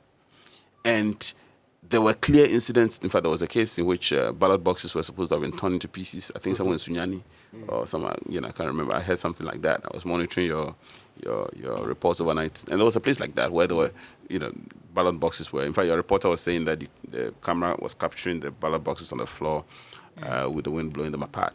And the question is, if somebody loses and the person or the candidate wants to make a serious case out of this, and the matter becomes a judicially contested matter, the Supreme Court has held that elections are held or won, lost or won at the polling station.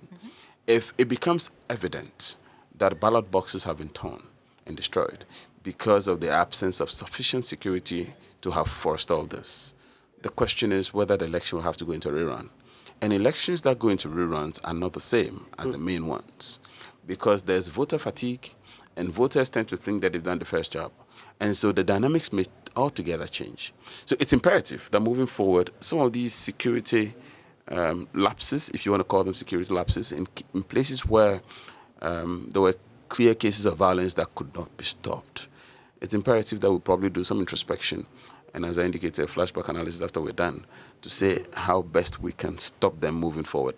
Hopefully they do not shape the election, and hopefully they do not become cause for tensions moving forward beyond the declaration at this stage. Now, I'll never forget one of the things that came out of the work of the commission, this revelation that on the morning of the Ayawaso West Ogun by-election, there was actually a security briefing, let's call it that, some sort of parade gathering at Abelempe, where the people who later said they don't know each other, the police and the National Security Brigade or whatever they were both present in the same compound in Abelempe. This was revealed during the hearings. And I remember thinking what this means, and whether going into a massive national election, whether we could end up being undone by something as simple as a lack of communication, between security services. Now, I'm so grateful that we've gone through this election without much incident. But from where you sit, do you see enough having been done to fix some of these structural, obvious gaping holes in the structure of our security apparatus? Beyond handing over the reports, to be honest, I do not have inside information on specific instances of reforms that may have been put in place. But you're quite right that the report clearly identified structural, systemic, and coordinating challenges that existed in the security apparatus. And multiple layers of reporting, multiple layers of authority and command, and in some clear instances, confusion in the command structure in terms of who authorized who to do what. And there were clear recommendations on how to align that. And I think I got a wind that there were some efforts in that direction. I'm not sure of further details in this respect, but indeed, coordination is key. And that was one notable fact that was identified in the whole commission's work.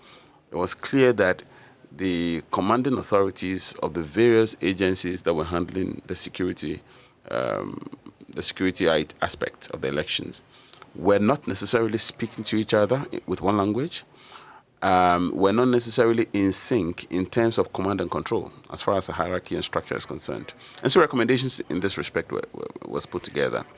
I think that in election security, invariably the police are at the top. And so while you may have allied security agencies that come in to help, ultimately the police are in charge. And the IGP made a couple of statements about how prepared the police were in this respect. My expectation is that probably these security alignments were put in place.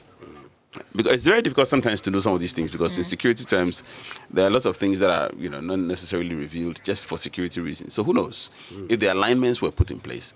But if they were put in place, one will expect that we see it in clear terms. Maybe our luck on this occasion is that we don't really have an incidence of widespread violence. And so it will be difficult to still tell whether the police reaction would have been that effective. maybe the testing points would be the flash point for the various flash zones, such as the case of Formina, as you mentioned, and the few instances where we had situations of violence. Maybe it would be useful again to go back when everything is done and dusted to see whether the coordination and the cooperation and collaboration that are expected in light particularly of the report. Forgive me for cutting in. I'm being told by our producers that we have an update on the situation in Mfantseman. So let's go across to Studio 70 right now, where my colleagues are going to connect to Mfantseman and bring us the very latest on that. All right, Coach, I'll take over from here. We go to Mfantseman constituency, where the presiding officer is yet to declare the results, but after the returning officer fell unconscious. Enyonyam Adonu is on the phone. Enyonyam, what is happening right now? An update on the situation in Mfantseman. Enyonyam, I should say, I beg your pardon. Enyonyam Adonu, forgive me for mispronouncing your name. Enyonyam, what is happening right now? The presiding officer has collapsed? Exactly, that's what is happening. He has responded actually, but he's not here at the coalition center. It has been a very, very long night over here at Mfantseman Coalition Center. So we gather that he has been stressed. Just a few moments ago, he was around, and then all we saw was that he was going down, and he was actually weak, and so they took him away from the coalition center. But then the process is ongoing. It has not been altered. The EP is still collating figures, and then we have some provisional figures now. For presidential, MPP has 34,769. NDC has 31,854. Boom has 1,111 votes. CPP has 50. And then for parliamentary, MPP, Madam Ophelia Mensa Hayford, I beg your pardon, has 36,021 votes, representing 61.93%. NDC James' son has 32,400. Enyonyam, I need you to go slow with the figures, okay? Let's start again with the let's start with the parliamentary. Let's start with the parliamentary. Right. So NPP's Ophelia Mensa Hayford of NPP for parliamentary. She put 36,021 votes. 36,021. NDC James' son put 32,438 votes. 32,438. And then boom, we have 911 votes, representing 1.31%. 911 votes. Right. So those are the figures we have for now. And it means if these results are anything for us to go by, it means that Madam Ophelia Mensa Hayford has actually widened the gap as compared to what we saw in the 2016 election. 2016 was a very keen competition between James Dixon and then the late member of parliament for Mensa Hayford. The difference was just about 1,000 votes, but this time around we are seeing a difference of about 4,000 votes. So it's a very keen competition over here. But at the moment, at the coalition center, the MPP executives are already jubilating because they know that they have won the competition. They are just waiting for the EC to declare that they have won. So I need you to give me the presidential figures, the figures for the presidential bid there, if you have them. Sure.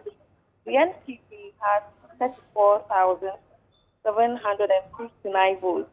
34,759. Okay. Yes. Okay. NDC put 31,854. 31,854 votes. Okay. Boom. 1,111. 1,111. Right. CPP has 50 votes. CPP has 50 votes. So these are results from 220 polling stations in the Mfantseman constituency. The expected total voters are 91,134. Okay. 91,134 voters were expected to cast their ballots, but we also understand that 70,233 voted. What happened to the 70,000 voters, Enyonam? I didn't hear you first. Yeah, you said the total registered voters were 91,134. Yes. But then you mentioned another figure. What was that for? So the total registered voters, as I indicated earlier, 91,000. And then the total number of people who actually voted is 70,233. 70,233 participated in the voting exercise yesterday. Okay. I get But we also have 862 rejected ballots. 862 rejected ballots. 62 rejected ballots. Okay. Exactly. Okay. Interesting. So the NPP has won that particular seat. Ophelia Kwanzaa has won that seat, held on to the seat actually, with 34,759 votes, as against the NDC's 31,854 votes. Ophelia, hang on for me a little bit. You were referring to the 2016 figures, and I have managed to pull out the 2016 figures for the Infantiman constituency.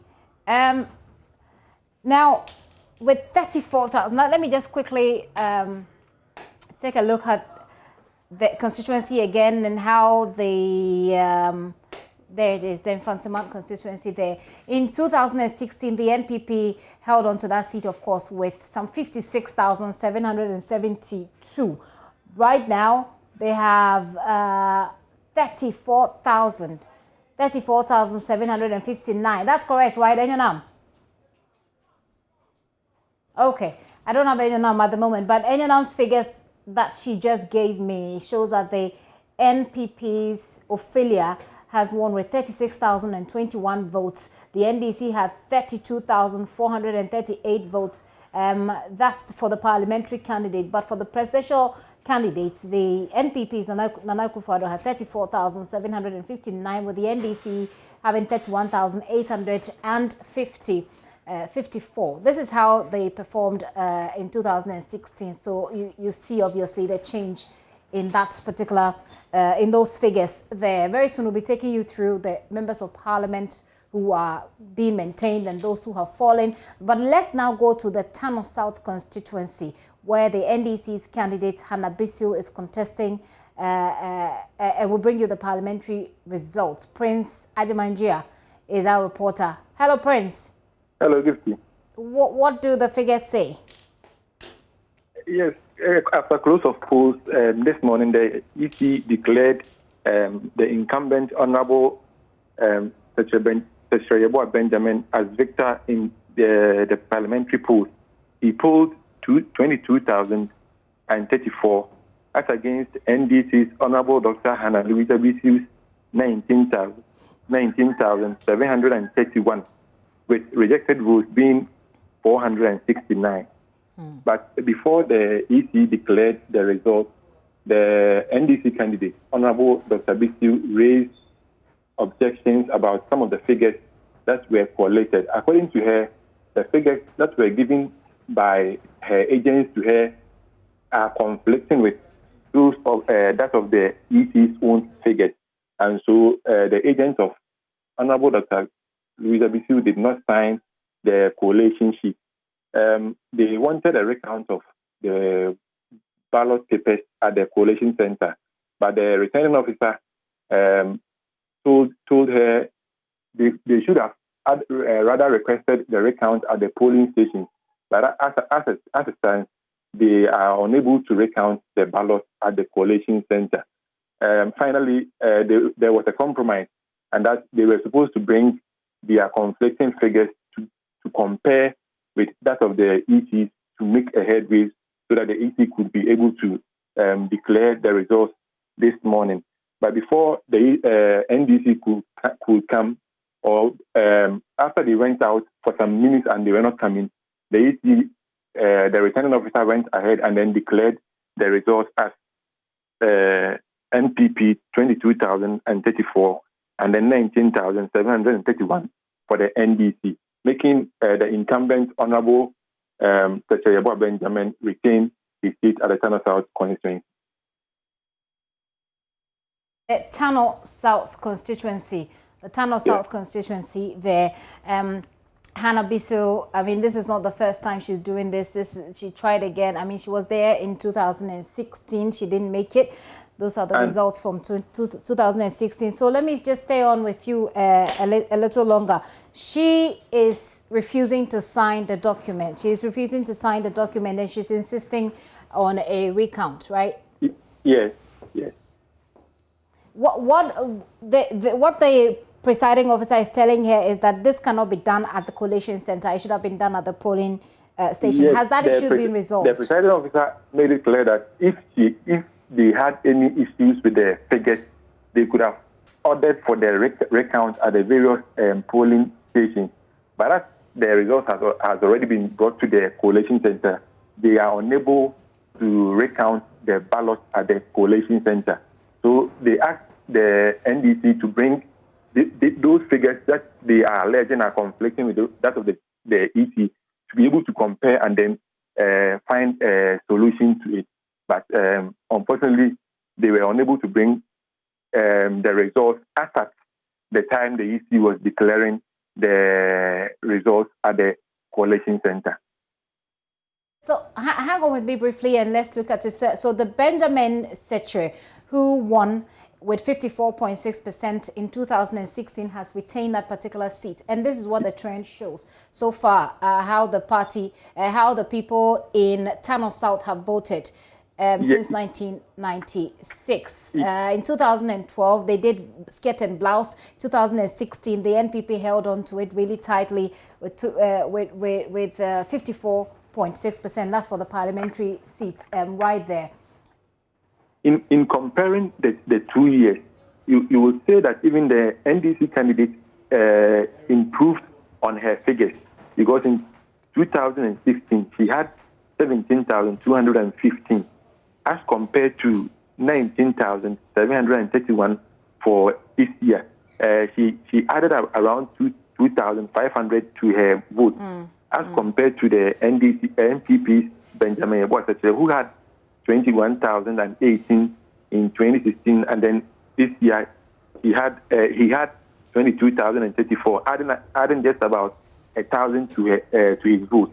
So comparatively, you say the NDC candidate, Honorable Anabitiu, did better in terms of adding the number of votes to her, but unfortunately she could not topple the sitting MP.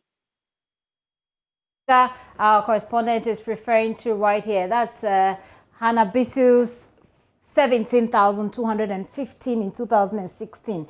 Right now, she made 19,731. She has lost. The incumbent has held on to the seat. Secretary Yeboah, who had the 21,018 as of 2016. Now he has 22,034. Thank you very much for that. Let me quickly move on to the Sine East constituency. We understand that there's chaos there. The EC officials, we're told, have deserted the collation center. Eric Kwame Ejako is on the line for us with updates. Eric, so what is happening to the ballot boxes right now? Well, let me say good morning to our listeners and our viewers this morning. Yesterday at around 10:50, 11 in the night at the collation center, we were having the results coming in as the EC were putting all the results together and then they were counting. And we had this issue that happened at Tatu Bato DARC-DAB, Tatu Bato RC-DAB, where before the counting, there was one guy who came and then snatched a ballot box. He was trying to run away with it, but with the heavy presence of the security, he couldn't go far and then left the ballot box. But when they picked the ballot box, the seal of the NPP was not on.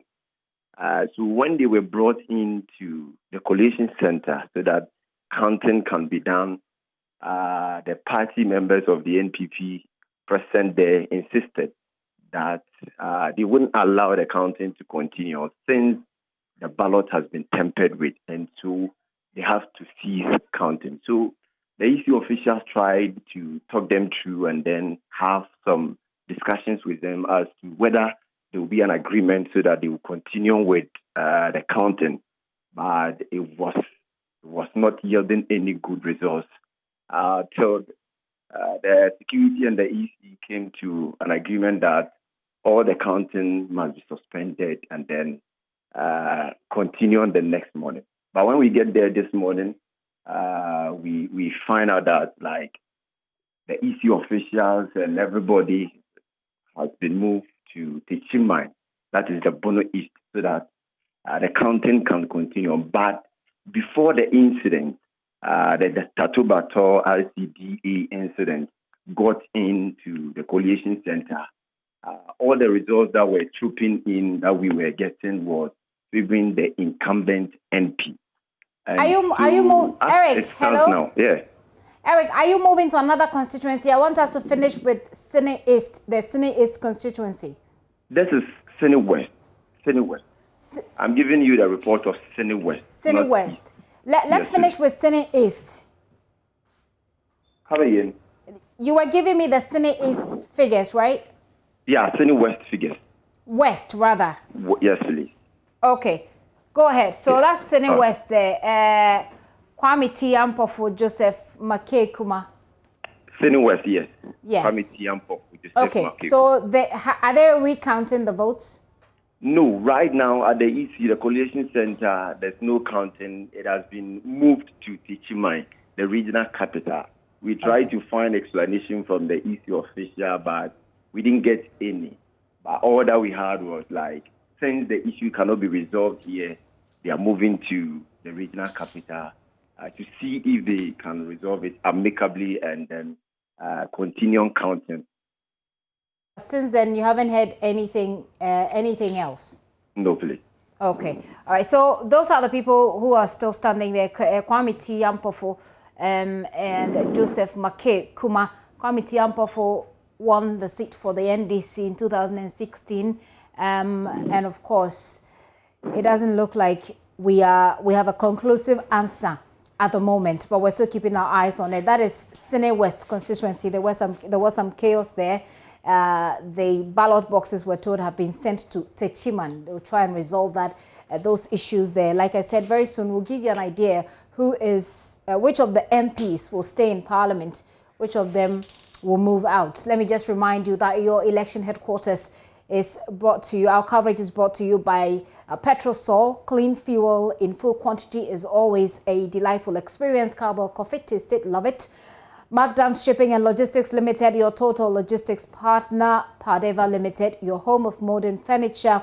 DDP Outdoor Limited, serving great brands and festival, adding flavors to your life. Woodtree Lotteries, that's star 787 hash, Ghana's premier and biggest jackpot lottery, and Hepa Plus mixture for your general well-being.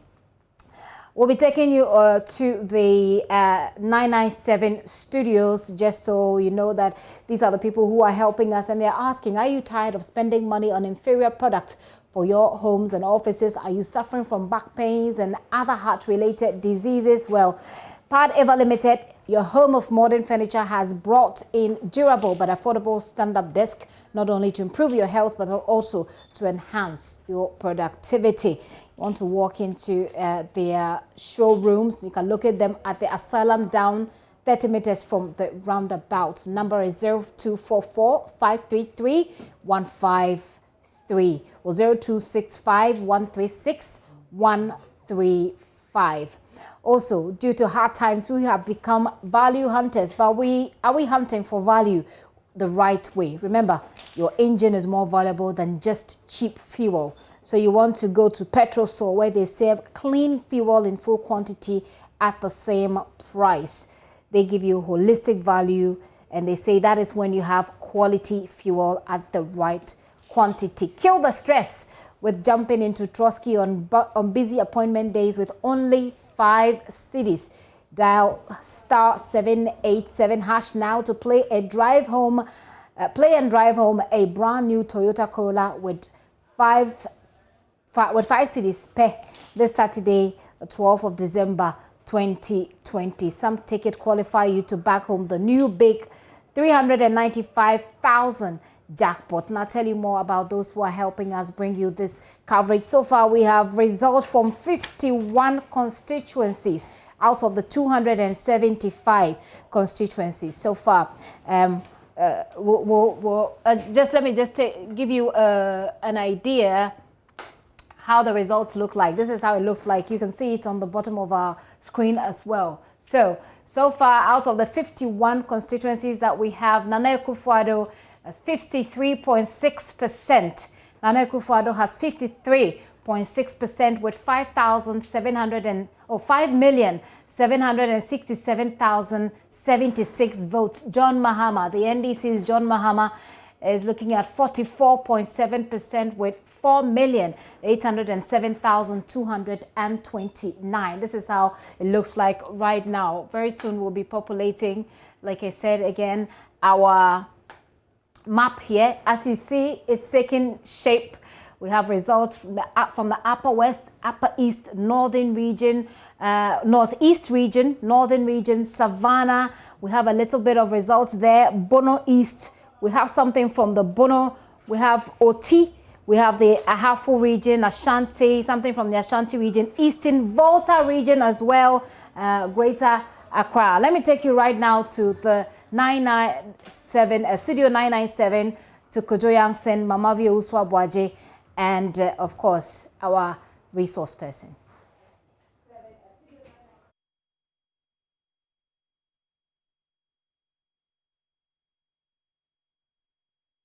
Much, Gifty, and I've got to tell you that we have been having sparkling conversations in the background as we have been listening to all the updates coming in from around the country. Fascinating stuff. We're going to talk about how some of these pockets of violence post the closing of ballots, how they affect the color of the 2020 elections. We're going to spend a bit of time on that with our resource person in a moment. But first, Mama V, I think we have some information from Airtel Tigo, don't you? Yes, absolutely. So I've been enjoying some free calls and I want to share. Have you heard that Airtel Tigo is giving you the opportunity to make free Airtel Tigo calls every day from 5 a.m.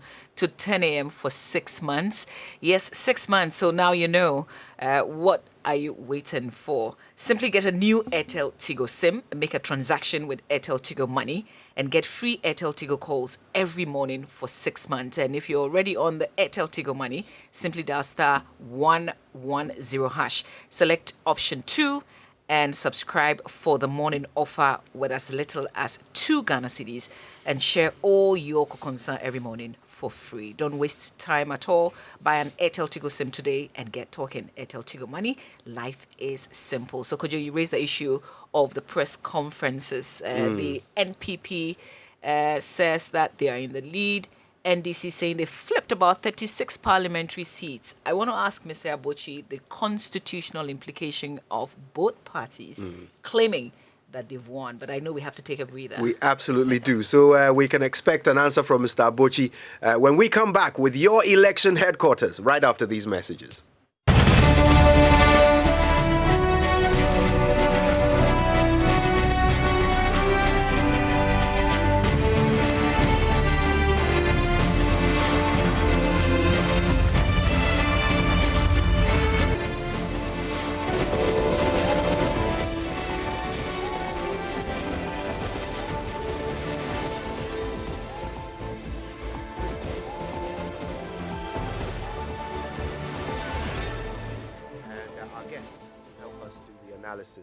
Is Kofi Abochi. He's the Dean of the UPSA Law School, and he's already given us so much deep insights into the information that has been flowing in.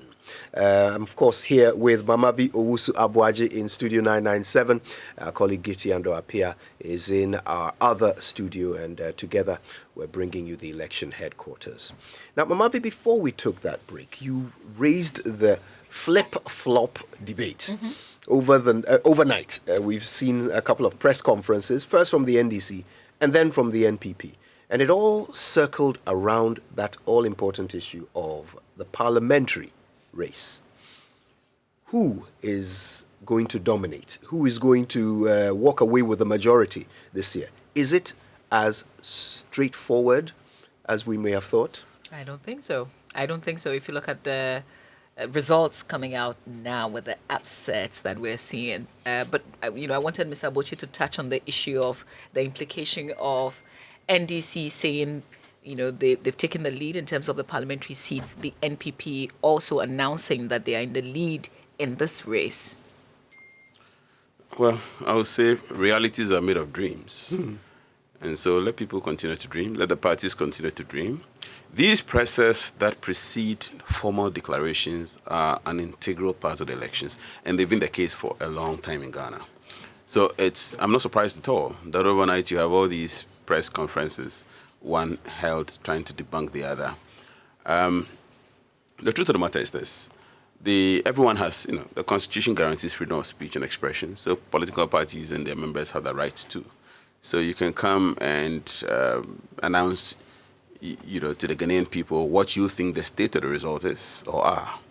And, you have not committed any offense and you have not violated any constitutional rule in that respect. And I think that was the question you asked earlier before you went on the break, whether they have violated any constitutional rule in this respect.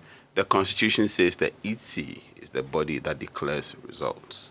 But any other result declared by any other person, and the parties have been at pains to point out that they are not declaring results. They are just, I think they're mindful.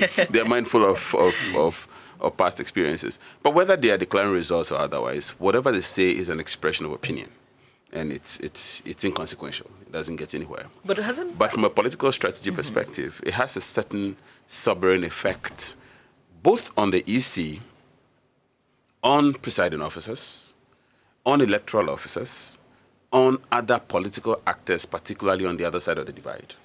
It's a political strategy to let you know that we are in this race, we are active, we're monitoring the process, we believe the process is going for us. At that stage, you really can't influence the results because voting has ended.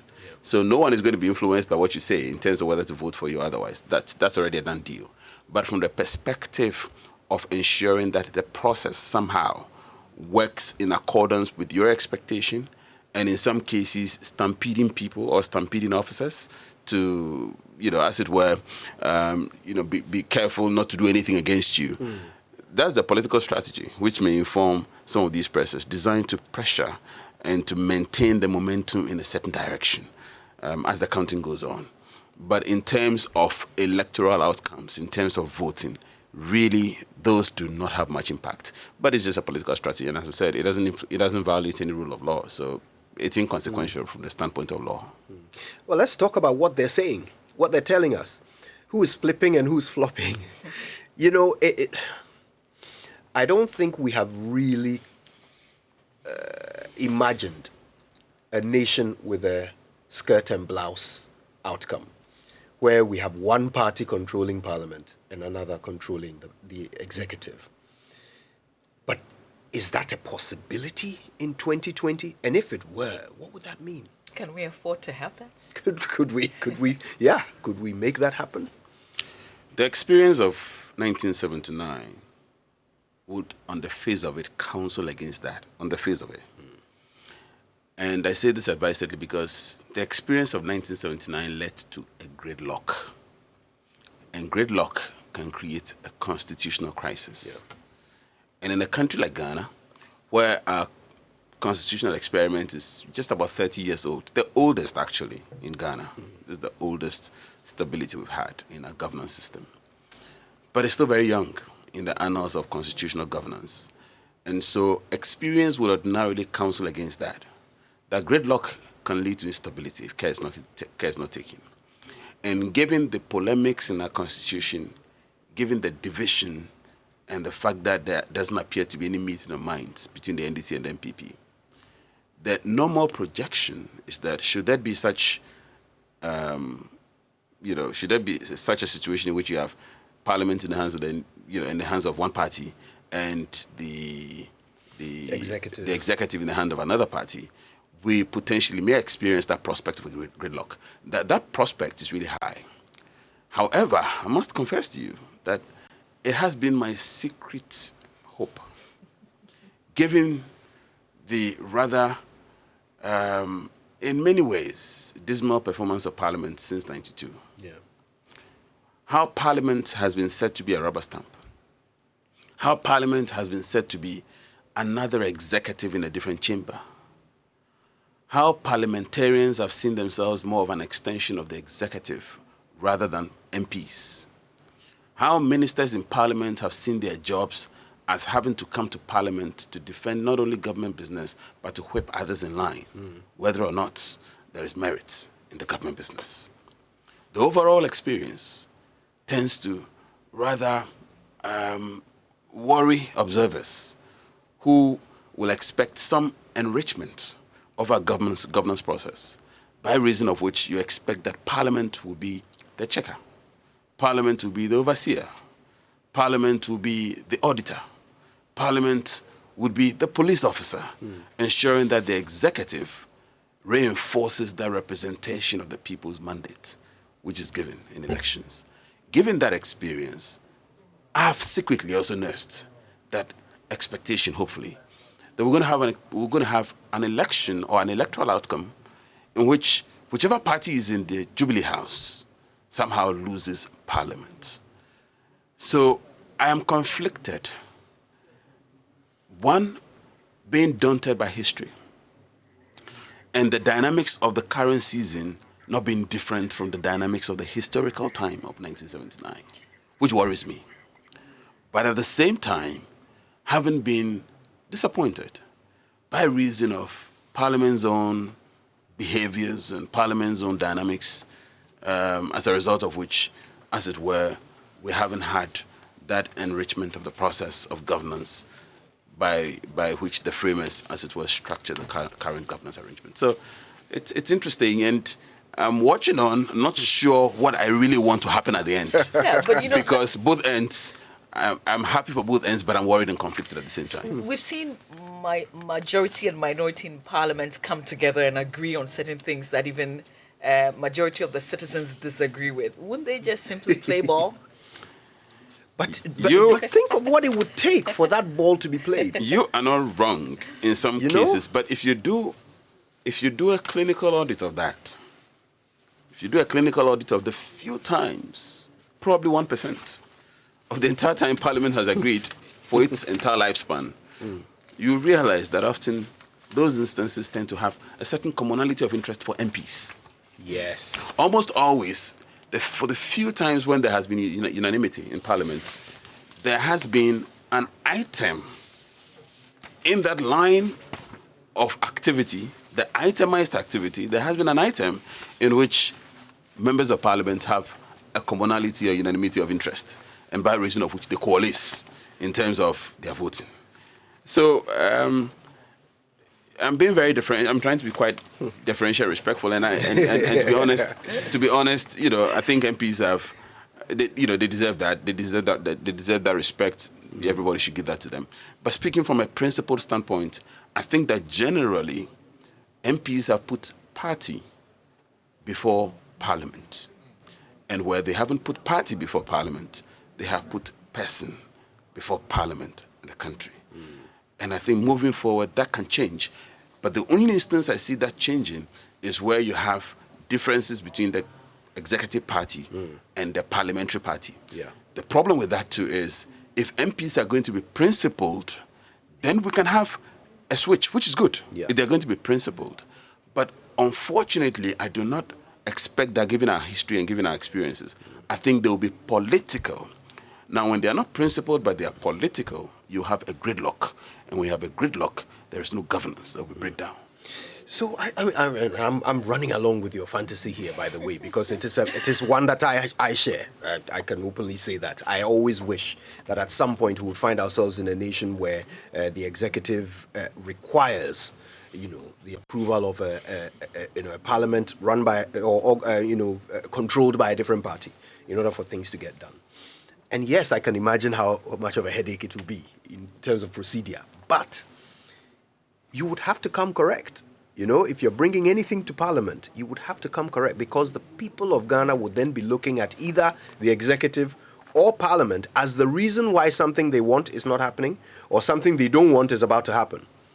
You know, they will consider whichever party runs whichever, arm of government to be the cause of the problem or the solution to the problem. So every party, whether you are the one that won the presidential election or not, you would have to continue serving the people. In whichever capacity, you would have to continue doing what the people want, or trying to at least figure out what the people want and do it. So people will have power which they can wield every day, not just once every 4 years. But as I indicated, that scenario will happen in an ideal situation in which political actors place principle ahead of politics. Indeed. If they place principle ahead of politics, then indeed you, the executive officer or the executive coming to Parliament, you have to ensure that you are properly prepared. You have to ensure that you do what you have to do. But if they place politics ahead of principle, then your preparation doesn't matter. You can do whatever you want to do. They'll reject it. And that's what happened somehow in 1979, where the government just couldn't get it right. Regardless of how prepared and how well-intentioned government policies were, Parliament has already predetermined to reject it. Now, when that happens, that's where you have politics trumping principle. And when politics trumps principle, then you come back to the same, to use the colloquial, square one, i.e., nothing you do will impress them, because they've already decided that, look, we are the majority, we'll reject it anyway. So it's a complicated matter, particularly for our circumstances, because unfortunately, our politics is dominated too much by personal preferences and by high politicking as opposed to principle.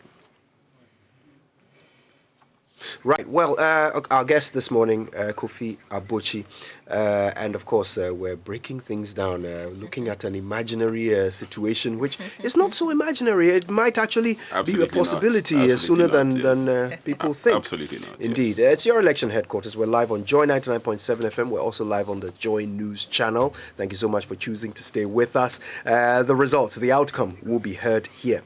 If you want updates, go to myjoyonline.com. We're giving you the absolute latest right there on that website. So keep your phone close to you and keep checking for the latest updates. We're also on Facebook Live. Stay with us on social media and use that hashtag ElectionHQ. All right, so we know exactly what you're talking about. In the meantime, Vodafone fixed broadband it's just too much. Get on the fixed broadband too much family Christmas promo to enjoy up to 200% bonus data, unlimited voice calls, and so much more. So just top up your monthly fiber broadband subscription with an extra 100 Ghana and get up to 20% bonus data, as well as unlimited voice calls from your home phone and access to exciting Showmax content to connect, browse, and chill with your family throughout this Christmas period. All right, so you can get security cameras, Android TV box, Google Home, sleek cordless home phones, and more at unbelievable prices at the Vodafone shop as well. The Vodafone promo is just too much. Dial *900# or go to fbb.vodafone.com.gh or any of their retail shops to subscribe. The promo runs now and ends on the 31st of December 2020. Terms and conditions apply. Ready? Now, if you've been following our coverage, then you certainly want something hot to spark your vim this morning. I have grabbed something that I'm going to be telling you about, something sweet and creamy. So, do you love the tantalizing aroma of coffee? All you need is 1 Ghana cedi and a cup of hot water as part of an awesome breakfast. With only 1 Ghana cedi, try the new Nescafe Sweet and Creamy. Mild coffee that is sweet and creamy. What are you waiting for? Try and you'll thank me later. Breakfast just got better with Nescafe Sweet and Creamy. It all starts with Nescafe. This advertisement has been vetted and approved by the FDA. There's been a lot of Nescafe flying around Studio 997, I can tell you that much. We are powered by it this morning. Now, normally the BBC News on a morning like this would have been brought to you by Fidelity Bank. Believe with us. So, talking about fidelity, one thing I have come to realize is that life is better when you have a trusted partner, when you have people that you can rely on who are willing and able to have your back. And that's why I use Fidelity Bank, because they provide me with constant support to grow. So with Kukua, their helpful WhatsApp banking assistant, Fidelity Online Banking, their Visa, MasterCard and prepaid cards, and the efficient Fidelity mobile app, I'm always equipped to take on the world and meet my daily and long-term goals. I check my account balance, top up airtime, get mini statements, pay bills, and transfer money on the go. I even opened my accounts on their website at my own convenience. You should try too and make it happen with Fidelity Bank, because you and Fidelity together, we're more. Fidelity Bank, believe with us. Fidelity Bank, believe with us. Indeed. And we were talking about all of that Nescafe brought to us by Nestle. They also bring us every morning the nutrition line. Nestle offers good food for a good life. And Sports Center, I miss Sports Center already. It's brought to us by MTN. Choose your own bundle, your own way with MTN Flexi Bundle. Just dial *138# and enjoy bundles that don't expire. Also, Standard Chartered Bank, here for good. Nivea Men deep range of products. It's time to go deep for real freshness with 48-hour protection from sweat and bacteria and 48-hour deep moisturization with the Nivea Men deep range of products. Nivea Men, it starts with you, official sponsors of Real Madrid. For those of you who missed the Sports Center, don't you worry about a thing, because George Addo Jr. and Gary L. Smith will be with us at some point to bring us the very latest from social media. Yeah. In the meantime, you also can go to myjoyonline.com, hit on the sports page. We're updating. Absolutely. Yeah. All the latest stories from the world of sports right there on myjoyonline.com. Now, if you're yet to activate your MTN Momo account, you can now do it right from the comfort of your home. All you have to do is dial *170# for MTN Momo. Select your 4-digit PIN number, re-enter the PIN, and then after this, you will receive a message confirming your activation. Now, if that message doesn't pop up, don't worry, just contact any of their digital channels or use the My MTN app for further assistance. You should also know that you can link your bank account to your Momo wallet to make life even more easy. MTN Momo is your fastest, secure, and most convenient way to transact business today. Terms and conditions apply. Just Momo it everywhere you go. We're there for you everywhere you go. Okay, so with your Standard Chartered debit and credit card, every day is Black Friday. Show it, shop on, and smile away with amazing discounts as high as 50%. Flash your Standard Chartered debit or credit card at UK brands. You can also do that at Orca Deco, Best Western Premier Hotel, Urban Grill, Coco Lounge, Cabon, Villa Cafe, Regal Hotel, AM and PM Restaurant and Sports Bar, Zayna Lodge, Honeysuckle, and many more. That's a tall list. So don't have Standard Chartered card? Just download the SC mobile app or visit www.sc.com/GH to open an account and get a free Visa Gold card. Visit my StanChart privileges on sc.com/GH to access the full list of discount partners. Remember, the 3 magic steps are show, spend, and smile. Remember, swipe the amazing discounts while earning reward points for every spend. Show your Standard Chartered card, spend with Standard Chartered. Your card be guaranteed a smile and amazing discounts. Standard Chartered, here for good. Remember, terms and conditions apply. Here for good indeed. And this is your election headquarters. Election coverage brought to you live on Joy 99.7 FM and the Joy News channel by the kindness of Petrosol. Clean fuel in full quantity is always a delightful experience. Also is brought to you by Cowbell Coffee. Taste it, love it. Macdan Shipping and Logistics Limited, your total logistics partner, as well as Pad Ava Limited, your home of modern furniture. DDP Outdoor, I gave them an extra D there. DDP Outdoor Limited, serving great brands. Festiva, adding flavors to your life. And Wutriye Lottery, *787#. Ghana's premier and biggest jackpot lottery. Not forgetting HEPA Plus mixture for your general well-being. Mamavi. I'm just looking at one of the results that we've posted on our social media pages, and I remember the president visiting the Upper West Achim constituency, asking the people to give their vote to the NPP because they've always voted NDC, but it hasn't happened this year. Oh dear. Well, they heard him, but they just didn't go ahead with it. So Upper West Achim seems to be going to NDC once again. Absolutely. That's provisional results that we've put out. Yeah. All right. Well, for more of these provisional results, stay with us. If you're going to find out who's won, it'll be here on your election headquarters.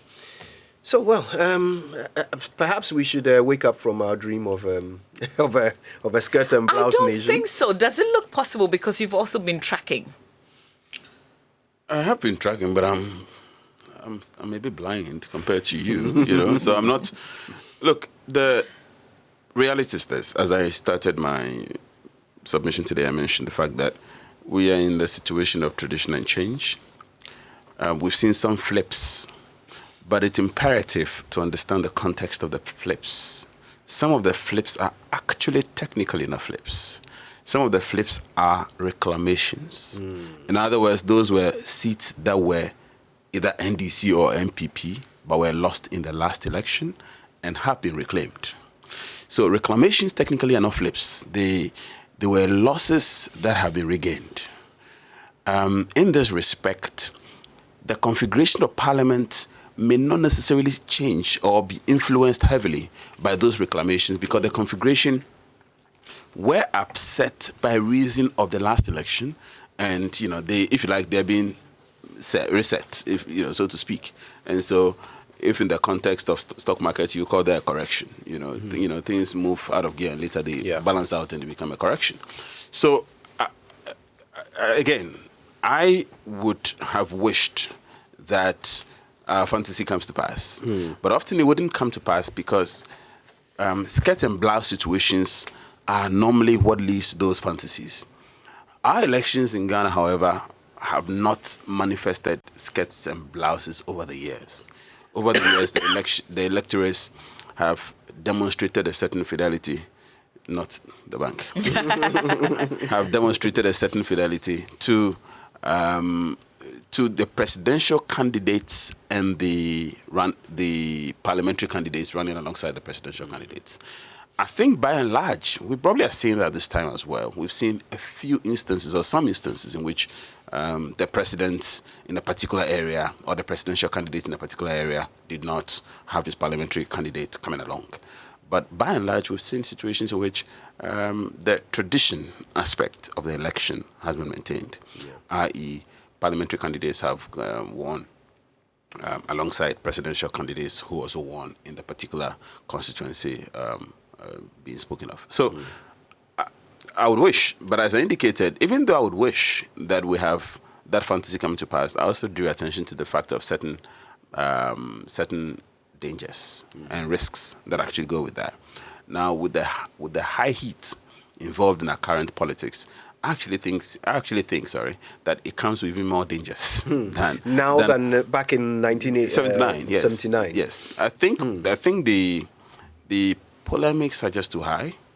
I think the divisions and the winner takes all mentality, which regrettably has come to characterize our politics, and therefore whoever wins the election, whoever wins the executive, I think may want to do well to look at some inclusivity. And by inclusivity, it doesn't have to necessarily be ministerial, but it could be in the rank and file of government and governance.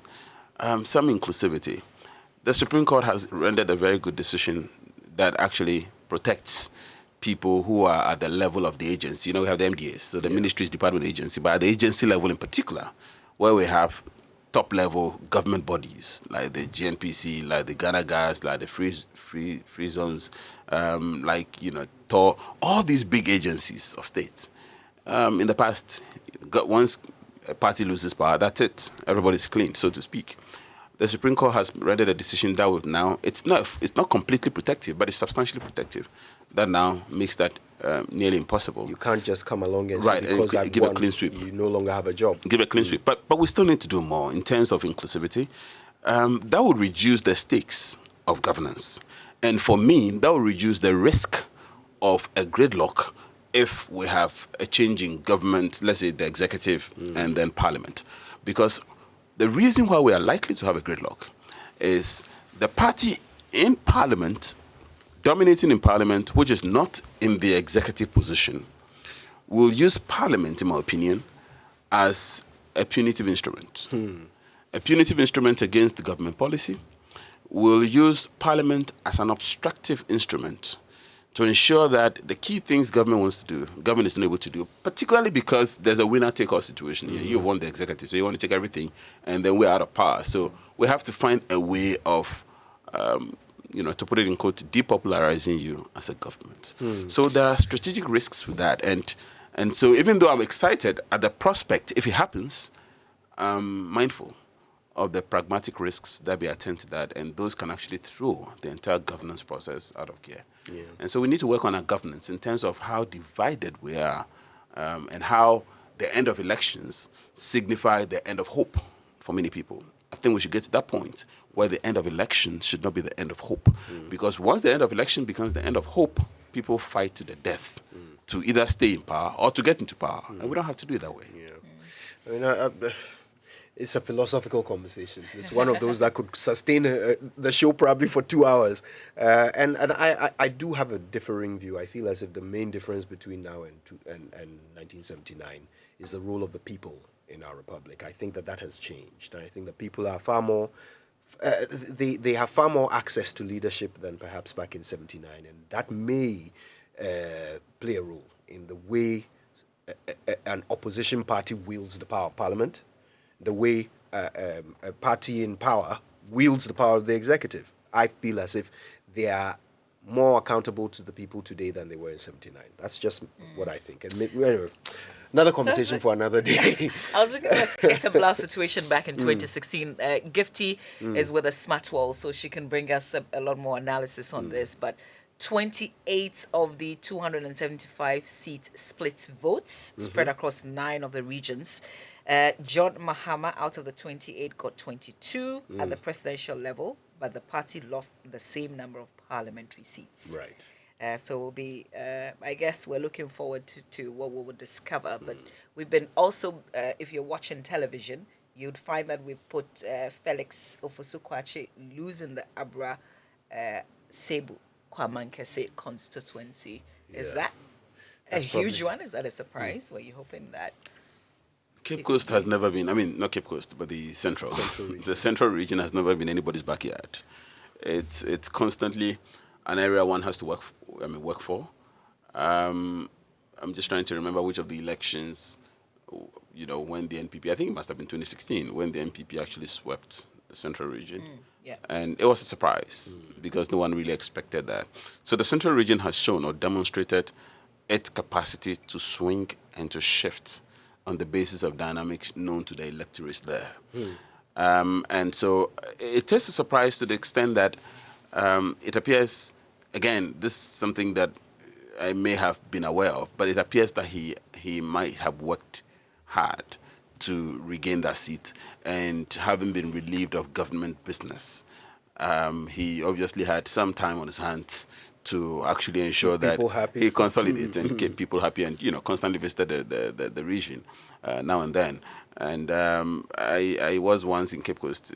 I was in school there, so I was once in Cape Coast not too long ago, and I remember meeting him in a hotel, and he happened obviously to be working on the campaign trail at the time. And that wasn't during the season itself. That was not too long before the season started. So I think one reality is that he obviously was working for the constituency to regain the seat or to keep things in his favor. But things haven't gone the way one expects. And that demonstrates, or that's a testament to undercurrents. Undercurrents that, again, a lot of these things can only be understood in retrospect. If the parties... And that's something that, again, we have to reflect on moving forward, because political parties in Ghana, let's be honest, do not really invest in research. They have their intelligence arms, and it is true that sometimes they have projections and they have background research that they conduct, especially in lead up to polls. But in terms of research that looks at the parameters and the permutations and the skeletal analysis of how things panned out, political parties probably just don't do that as well as maybe some in the West may do. Of course, all that boils down to the question of resources, the availability of resources and the manpower to do that. But it's imperative that things like this are looked into, because it's only with that one can understand how things panned out the way they did, and what strategic responses to map out for the next election. Indeed. Otherwise, one will end up doing what the Greeks call madness, i.e. repeating the same thing over and over again and expecting a different result, which would happen. So I think it may be understood in retrospect when everything calms down.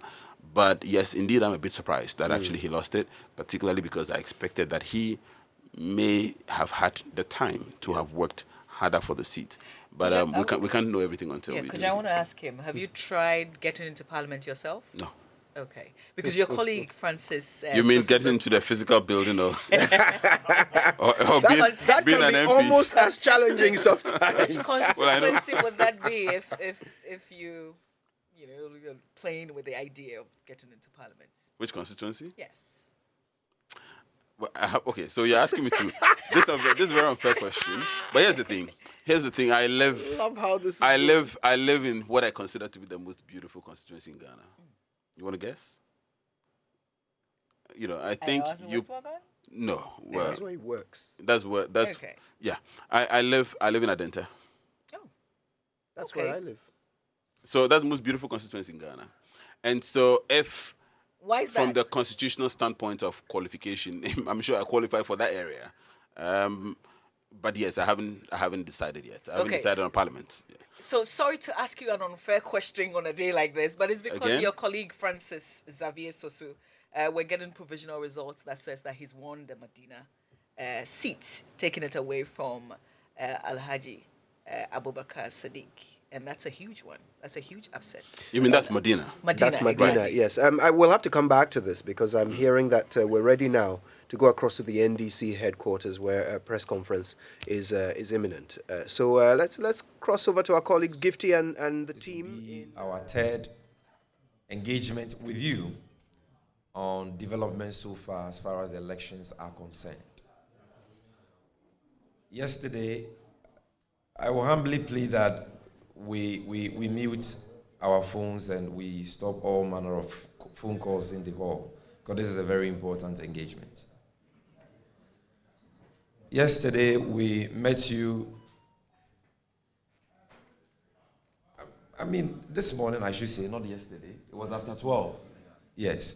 And we gave you an update about results trickling in from various polling stations and some important constituencies that the NDC has flipped. Since then, very typical of our opponents, they've held a press conference during which they sought to peddle falsehood and throw dust into the eyes of the general public about the true results relative to this year's elections. And so we have called you here to, first of all, set the record straight relative to the issues they have raised about parliamentary results and whether or not they have parliamentary majority as we speak. Secondly, about whether or not they control the northern part of the country as they claim. Thirdly, whether or not they are leading in the presidential elections as they claim. These are issues that we need to set the record straight. And aside that, update you on more results that have come in that we have collated and how the global figure is looking like, both for parliamentary and presidential. So ladies and gentlemen of the media, I have the honor to invite to the podium our elections director, Honorable Elvis Efri Ankra, to once again address us about these issues. He will first of all set the record straight relative to the claims the MPP have made in the last few hours about presidential and parliamentary election results, and also update you on new results that have come in, both in the parliamentary and also in the presidential election. So let's welcome Honorable Elvis Efri Ankra to the podium. Thank you very much, Sammy, and greetings to all comrades behind me, and thank you for your endurance. We have started and we'll finish together. So as Sammy said, since our last press briefing, our opponents have made some desperate attempts to throw dust into the eyes of Ghanaians. The first point we want to state clearly, emphatically, and unambiguously is that it is not true that the MPP has majority in Parliament. Currently, we are leading with 140 seats. 140 seats. Parliamentary seats. And I'm going to go into the details pretty soon. It is not true that the MPP is leading in the 3 northern regions. We won 14 out of 15 in Upper East region. We won 8 out of 11 constituencies in the northern region. We won 9, in the Upper West region. In the northern region, we won 9 out of 18 constituencies. So let me just go into the details and then we'll see. In the Upper West region, we have 8 seats. In the Upper East region, we have 14 seats. In the Northeast, we have 2. In the Northern region, we have 9. In the Bono region, we have 6.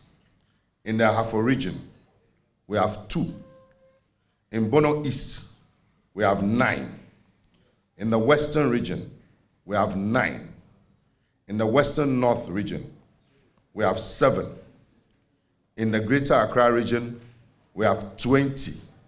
In the Central region, we have 13. In Oti region, we have 8. In the Volta region, we have 17. In the Savannah region, we have 4. In the Eastern region, we have 8. And in the Ashanti region, we have 4. That makes it 140 parliamentary majority. And there are still a few ones that are in contention.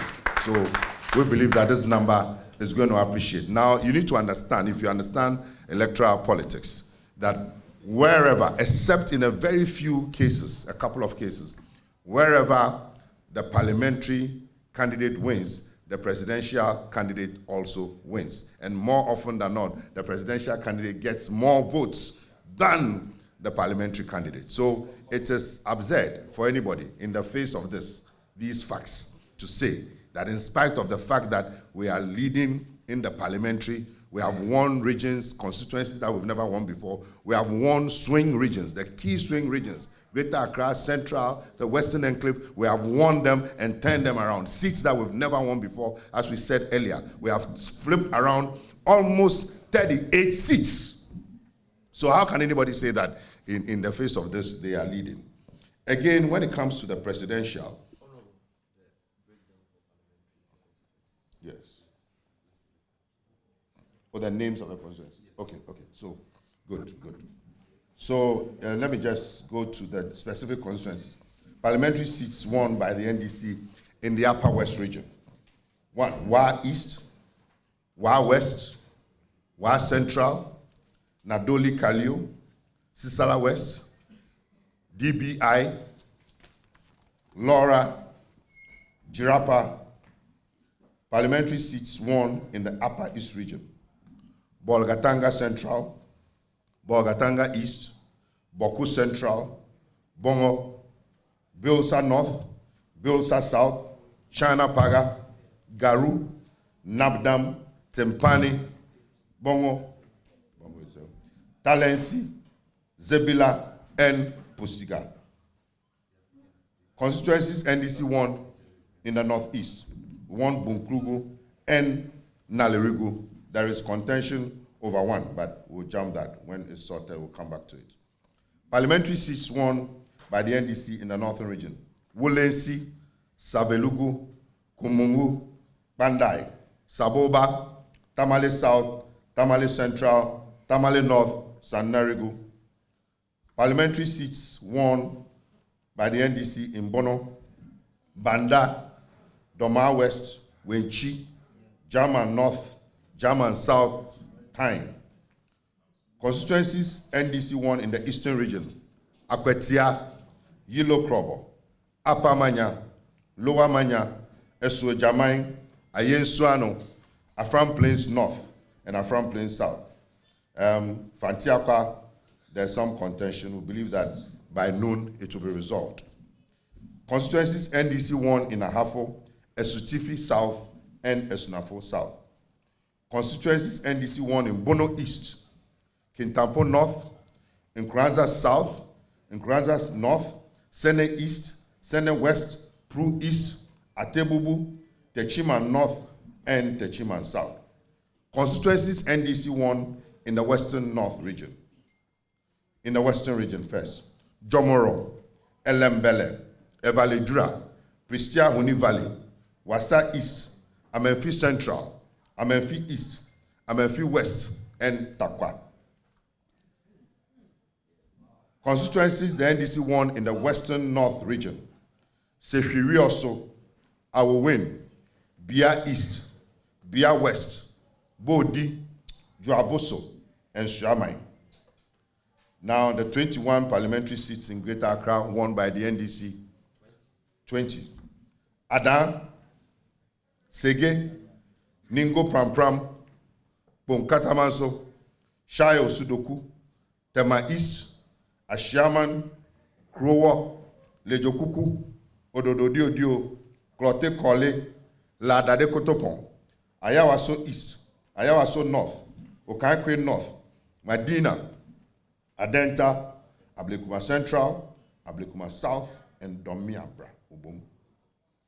Seats won by the NDC in the Central Region: Cape Coast North, Cape Coast South, Krifu Etimokwa, Gomwa East, Ewutu Senya West, Gomwa West, Ejumako,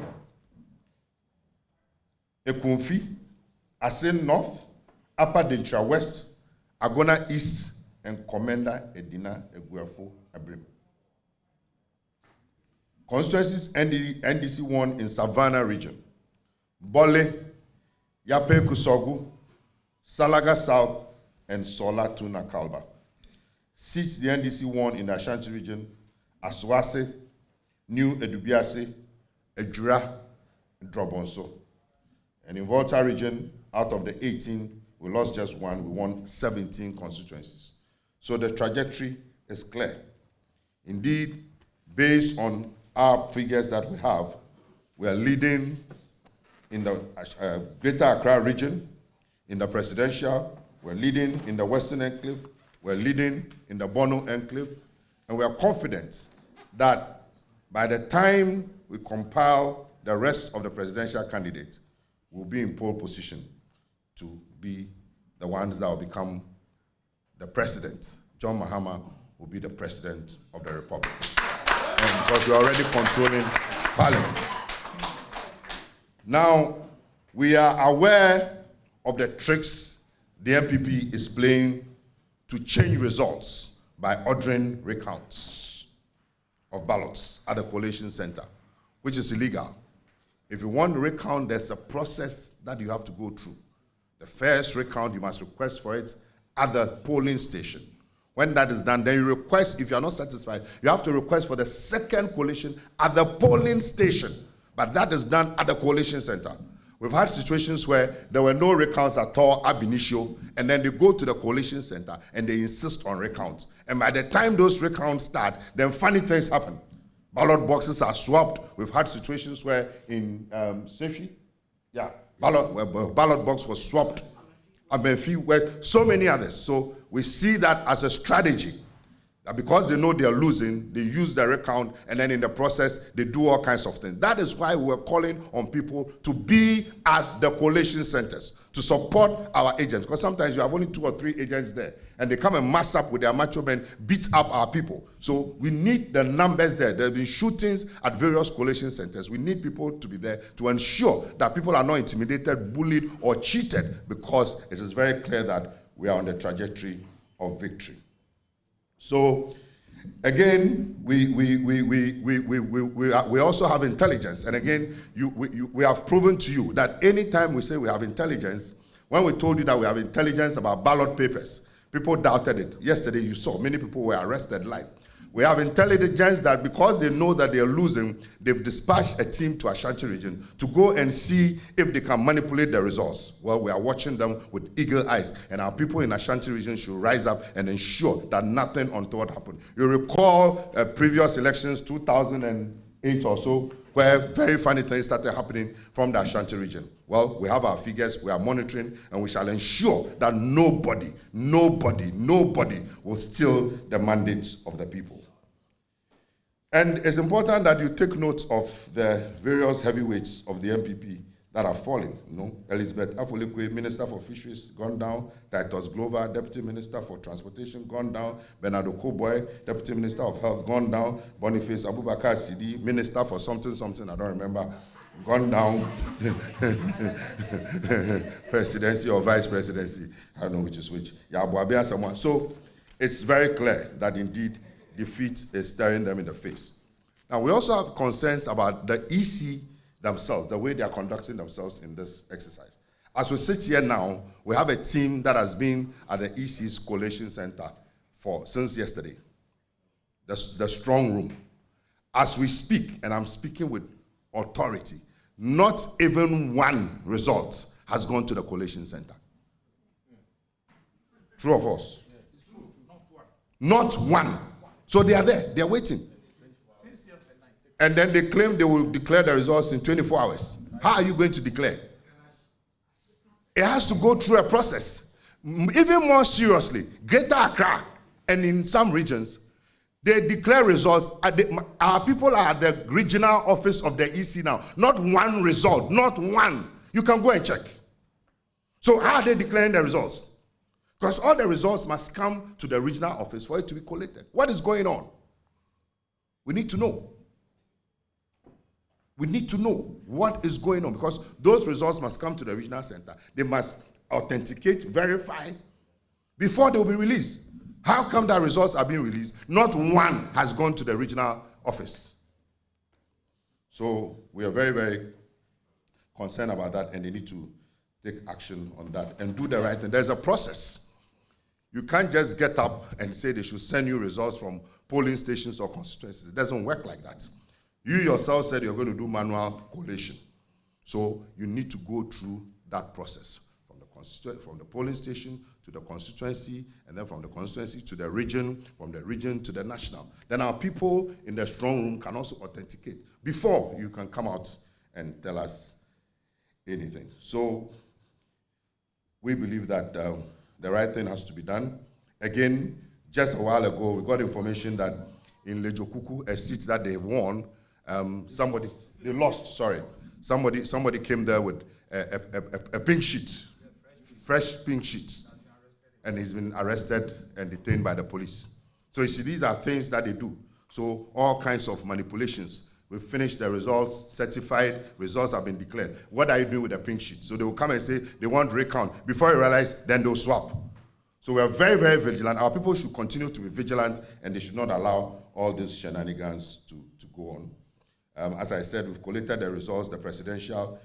What will interest you is that in Ashanti region, for instance, out of 37 constituencies, out of 47 constituencies, we've collected 37. And so far, John Dramani Mahama is doing over 30%.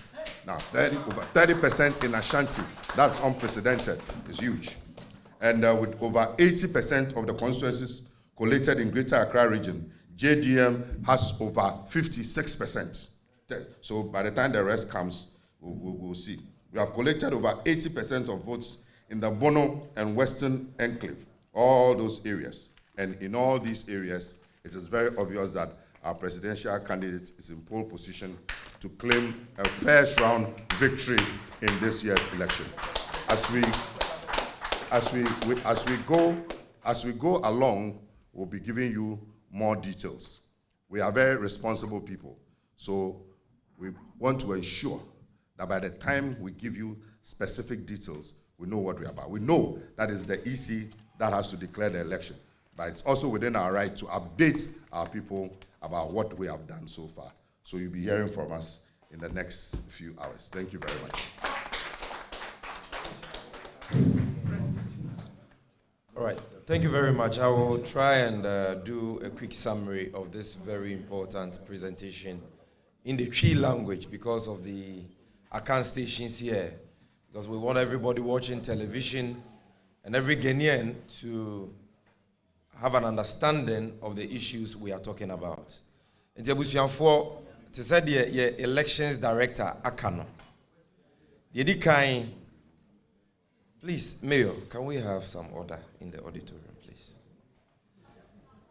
To say the elections director Akano. MPP for after your press briefing, na yebo mamane ewo CISA NDC arena hono.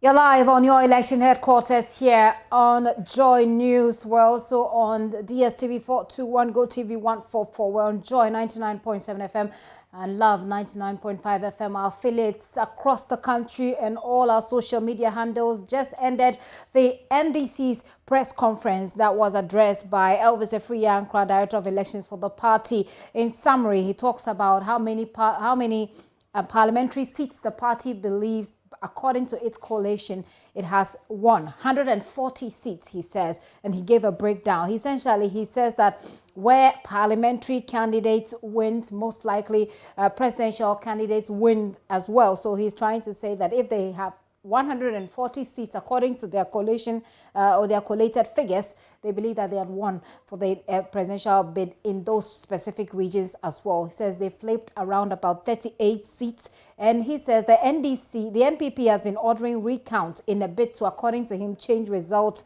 at the coalition centers. But he says you cannot change order a recount in a coalition center according to the process. He says a lot of funny things are happening, ballot box swapping, they suspect as well, and they gave an example of Seshi.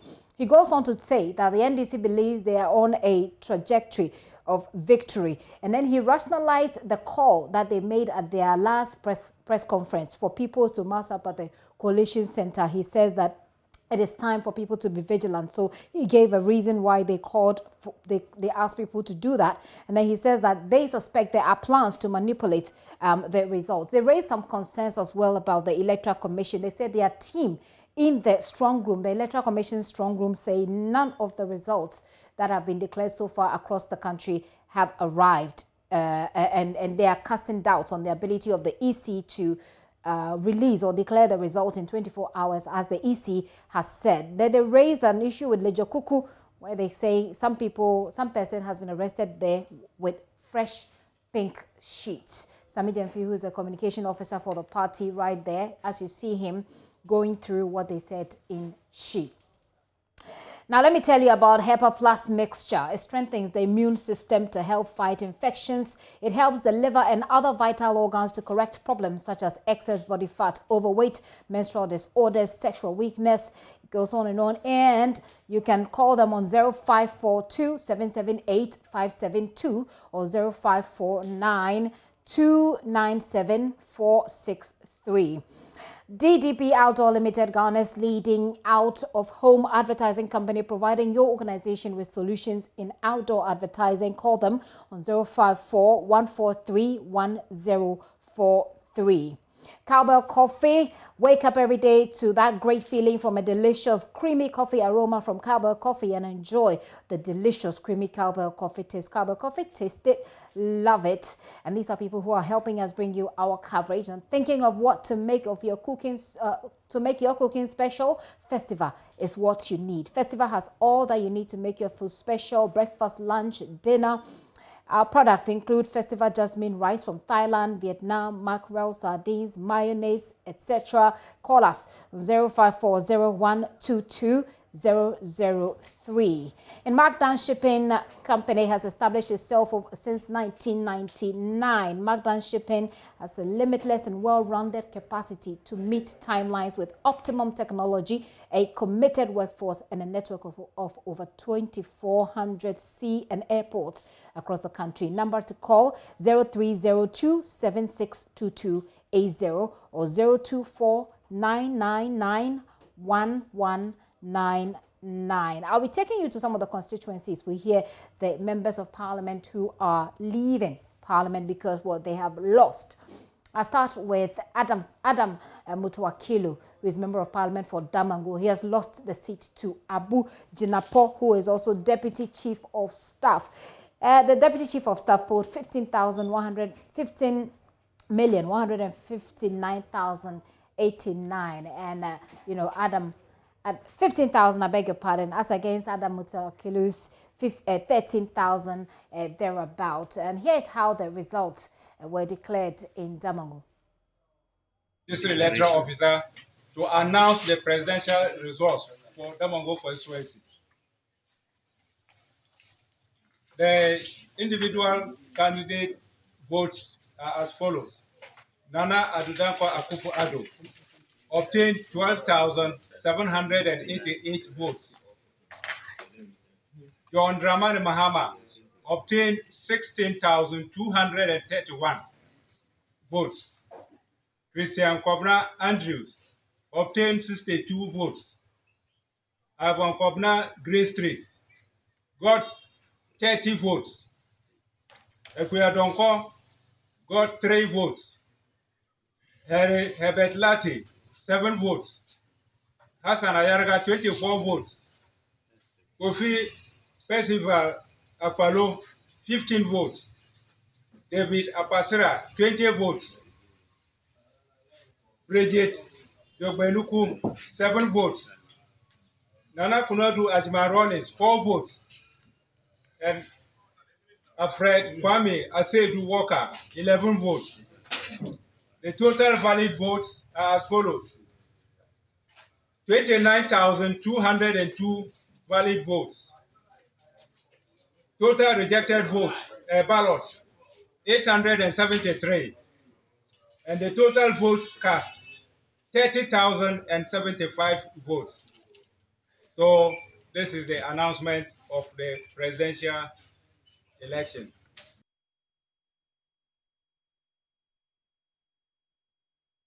It's at the head office.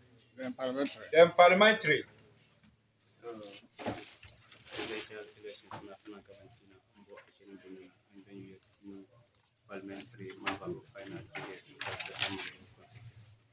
with the parliamentary election results, we have Samuel Abdullah Jinapo obtaining 15,989 valid votes.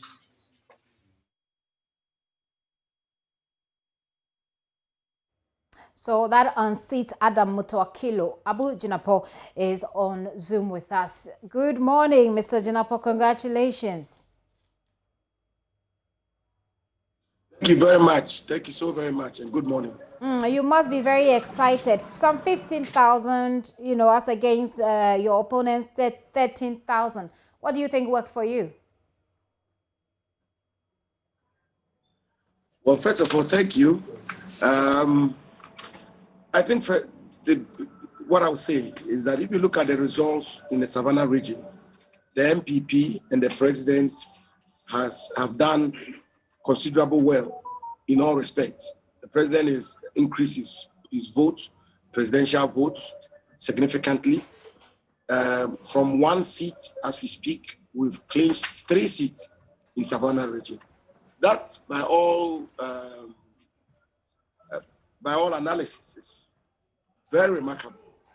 And I think that the work of the president is meant that the platform on which we campaign was a strong platform. Don't forget, this is the president who created a region for Savannah. The policies he put in place had the biggest impact in this region in particular. So what worked for me, I think the president's work was a good basis upon which I then waged my campaign. Hard work, reaching out to the people, and making sure that I put my program before them. And I believe that these twin factors are responsible for the win here.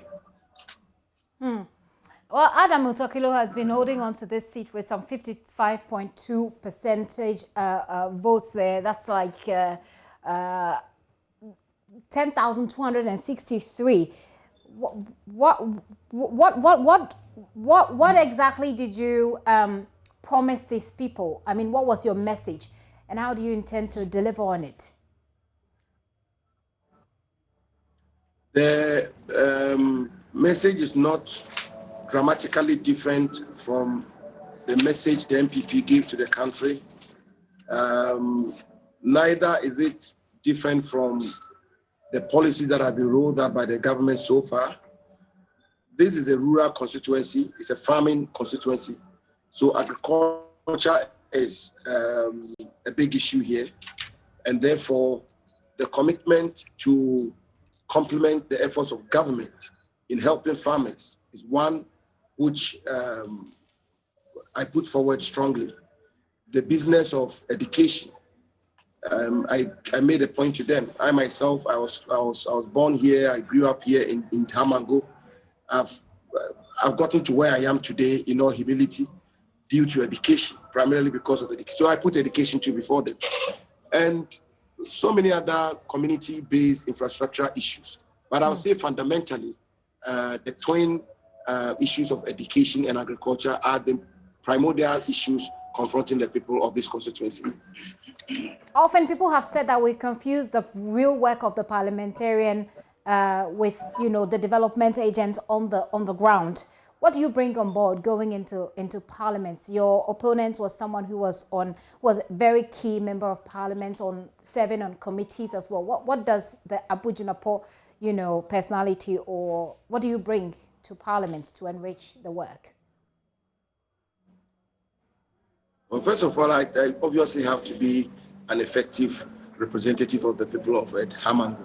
I have to be a good advocate for them on the floor of parliament and outside parliament, and in all the workings and dealings of government. And by government, I mean the executive, the legislature, and whatever are the aspirations of the people of Hamango. I then have to be their agent. I have to be their advocate. I have to be their champion of making sure that Hamango is well represented, both in the parliament and the executive. Thankfully, we've got 4 more years for the president, and therefore it means that we have 4 more years to govern, and 4 more years of governance will also mean we don't know that yet for the presidency. We know your 4 years are secured, but we don't know that yet for the presidency.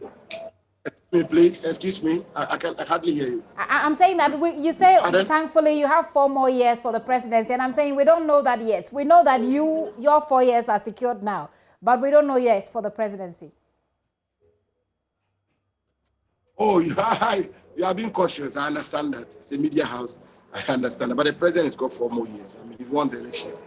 And therefore, whatever is due the people of Damango, I believe that in the next term of the president, I then have to also step forward and make sure that I lobby and I make sure that I work very hard for the development cake or pie for the good people of Right.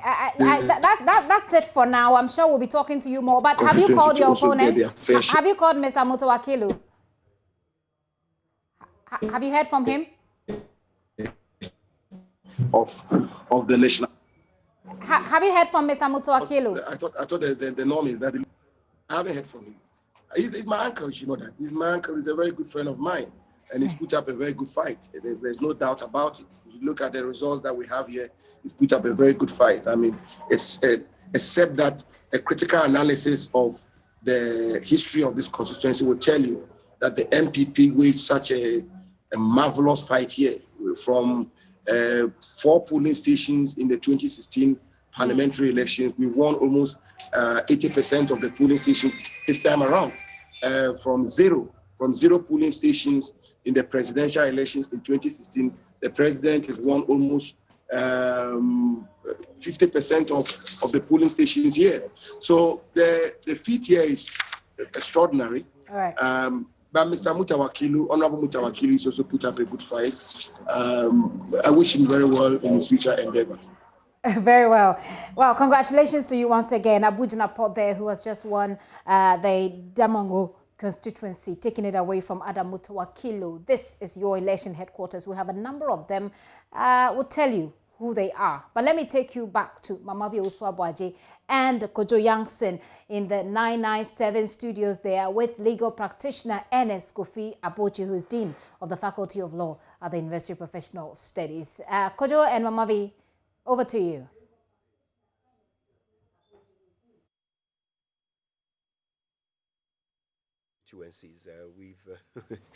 We've certainly been taken aback by some of the results, but some of them, of course, are quite easy to have predicted. We could have easily predicted some of them too. We'll keep bringing you all of the latest right here on Election Headquarters. Stay with us. Congratulations to Samuel Abujinapo. He has emerged the winner in Damongo constituency. So far, we've only had less than 70 constituencies come in with the EC results. But we'll be giving you a picture of what those 70 are telling us so far in just a moment. In the meantime, though, this is your Election Headquarters, and it's brought to you by the help of partners like Total Ghana. Total Petroleum Ghana PLC received the prestigious Brand of the Year award at the Ghana Oil and Gas Awards. And in addition, they won the Lubricant Product of the Year and Marketing Campaign of the Year. And they dedicate these awards to you, their customer, and they say ayiko to their station staff as well, whose hard work have made this possible. Thank you for making them number one. Keep choosing Total. Total, committed to better energy. And are you looking for a one-seater, two-seaters, three-seater L-shaped sofa crafted to the finest details and available in various colors for your home, office, or hotels? Are you looking for comfortability, durability, quality, and perfect finishing? Then look no further. Latest Foam is your one-stop shop destination, whatever your choice and budget. Latest Foam, your partner for life. Well, isn't it amazing when your network cares about you so much that they do amazing things for you? I'm talking about Vodafone Cash. They've dropped all their charges when you send money to any network, all right? So anything that you send to anyone will cost you nothing, absolutely nothing. So go ahead, make payments, show your love, make contributions, send money all you want via Vodafone Cash to all networks for free. Dial *110# to send cash for free. Ready? Yeah, I am. We are. Well, what's your big story today? If you're doing the Super Morning Show, it will be the results, the 2020 elections. Absolutely. Big Stories is brought to you by Guarantee Trust Bank. Wouldn't you rather bank with us? Vodafone, the future is exciting. Ready? Latest Foam, your partner for life. Now, Toyota Ghana, in collaboration with the Kukuruku Charities Foundation, has launched the Vote, Drive, Save a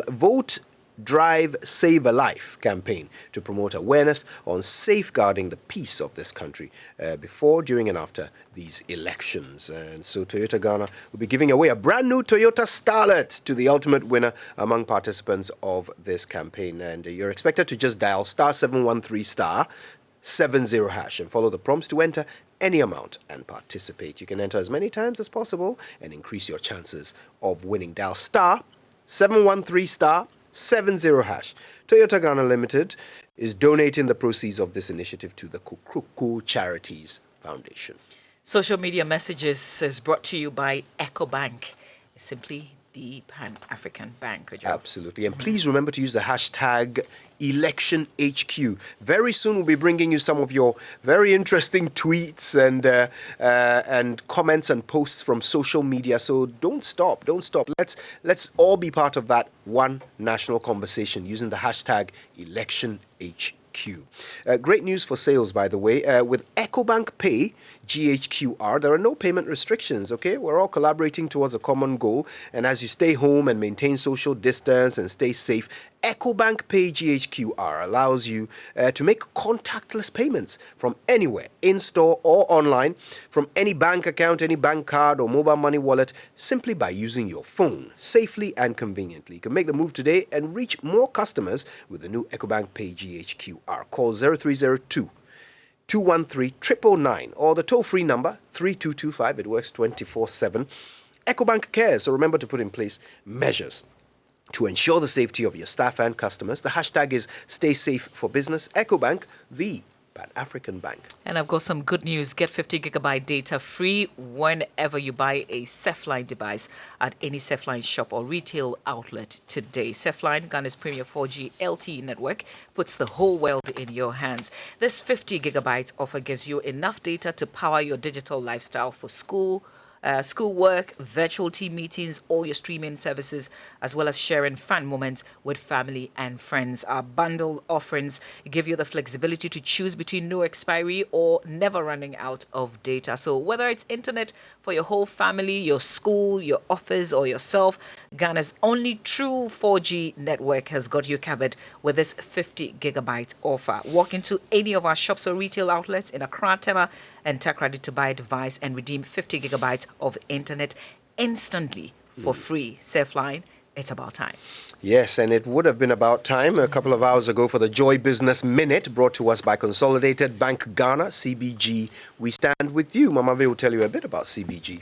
Yes, paying taxes has been made easy. You can pay your customs duties and all other GRA payments at any CBG branch nationwide. You can also dial *222# to pay your custom duties, GRA taxes, environmental protection agency levies, Ghana Standards Authority levies, Food and Drugs Authority levies, and levies for all other government services. They've made it really easy. So visit www.ghana.gov.gh to fill your forms and generate your invoice. For more details, though, you can call 0302 216 000. CBG, we stand with you.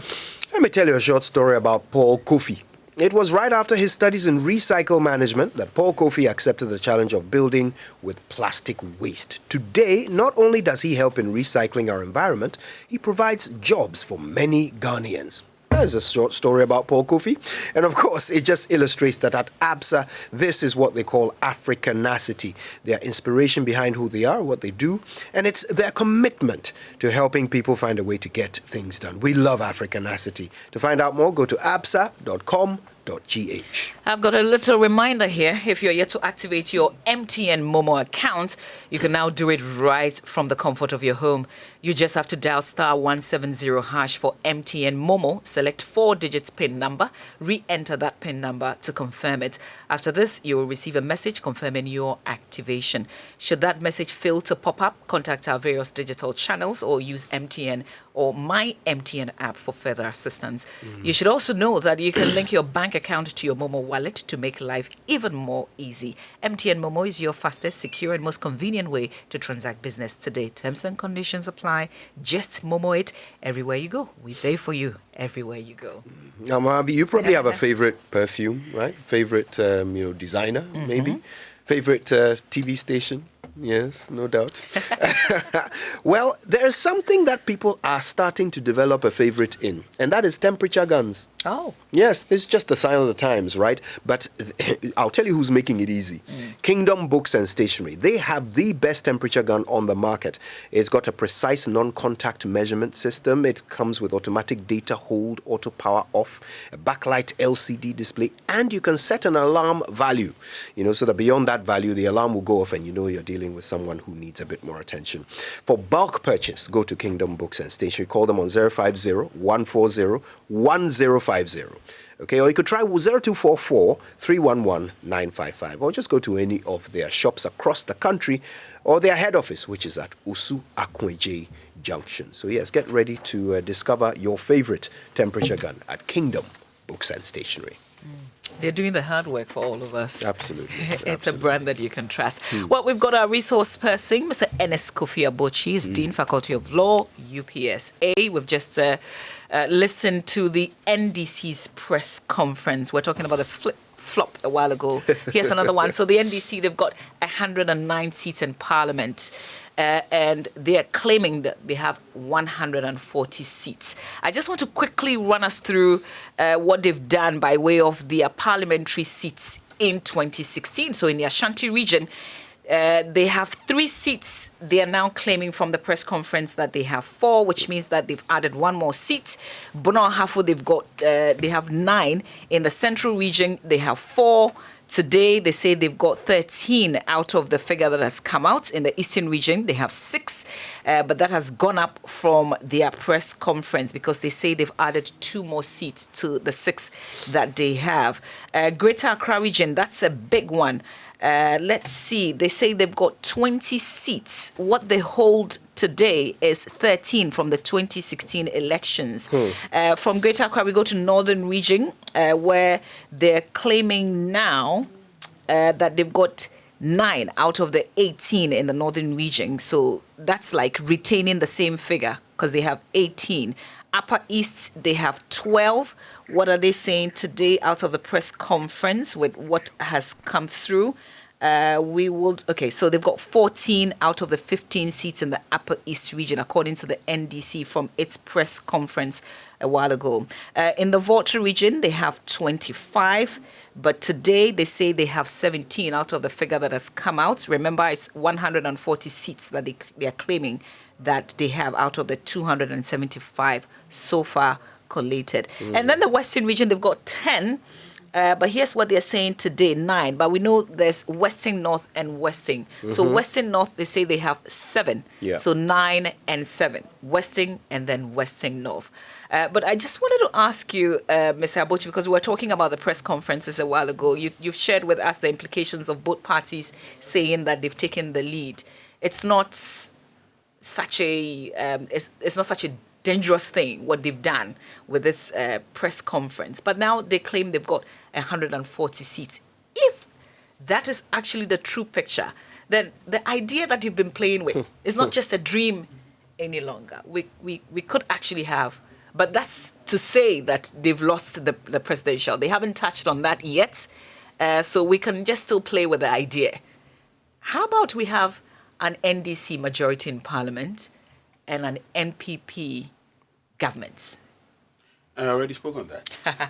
How about that is, one, a novelty in politics under the Fourth Republic with a historical context in 1979.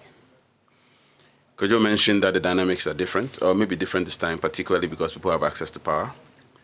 I will probably add to what he said that the information age is here. In 1979, the information age wasn't there. But the critical dynamic remains the same. And that critical dynamic is a toxic political environment.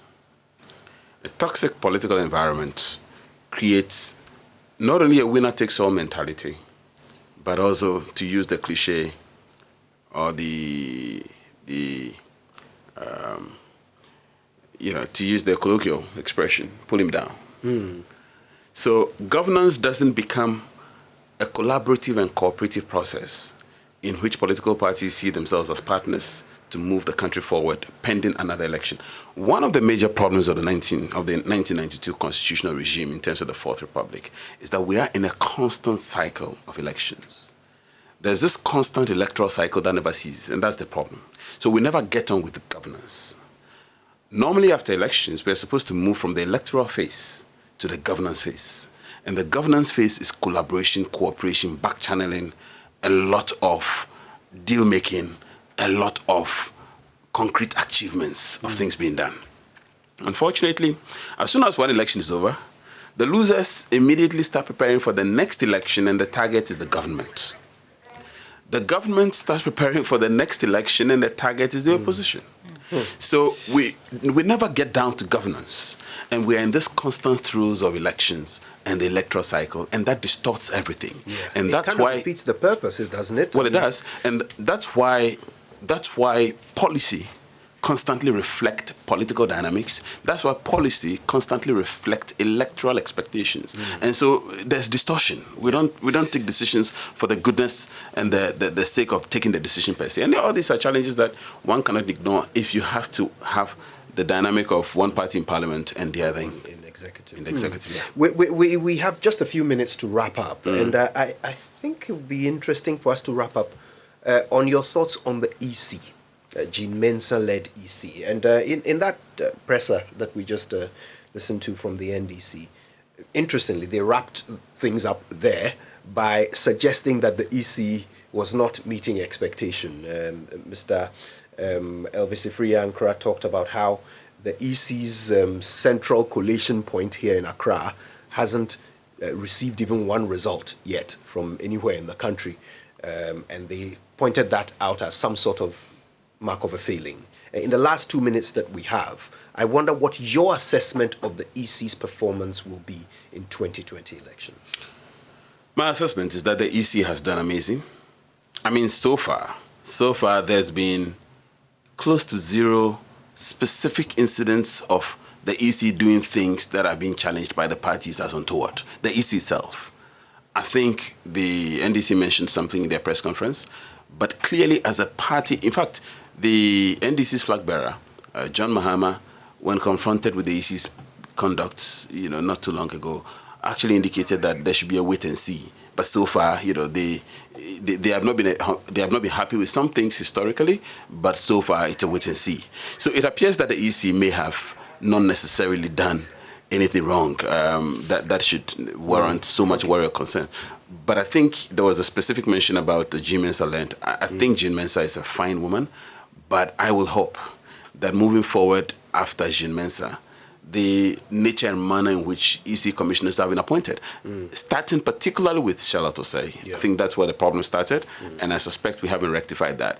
Consultations and consultativeness is important for purposes of getting the parties to embrace the EC, particularly given how Afarijan left its legacy. For all our benefit. Mr. Kofi Abuchi, I can't thank you enough for the time you've spent with us. It's always a pleasure to have you in the studio.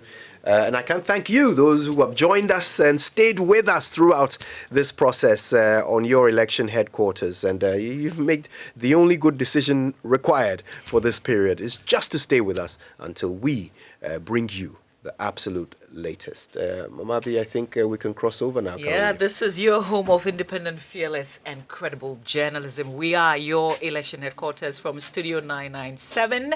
My name is Mama Vio Swabaji here with Koji Yang Singh, handing over to the JoyNews studio.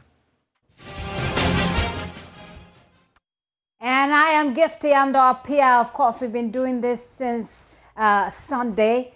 We're waiting up until the very last hour. We'll tell you who is in and who is out. So far, we have, at least 26 members of parliament who are walking out because they've lost their seat. I'll take you through it. And here, we have our map here for 2020. You see how it's shaping up beautifully. Now, you see all these spots you see here represent constituencies within the regions and how they're doing. So you see all these green spots here, they're representing, what they mean is that the NDC has won in all of these constituencies within the regions.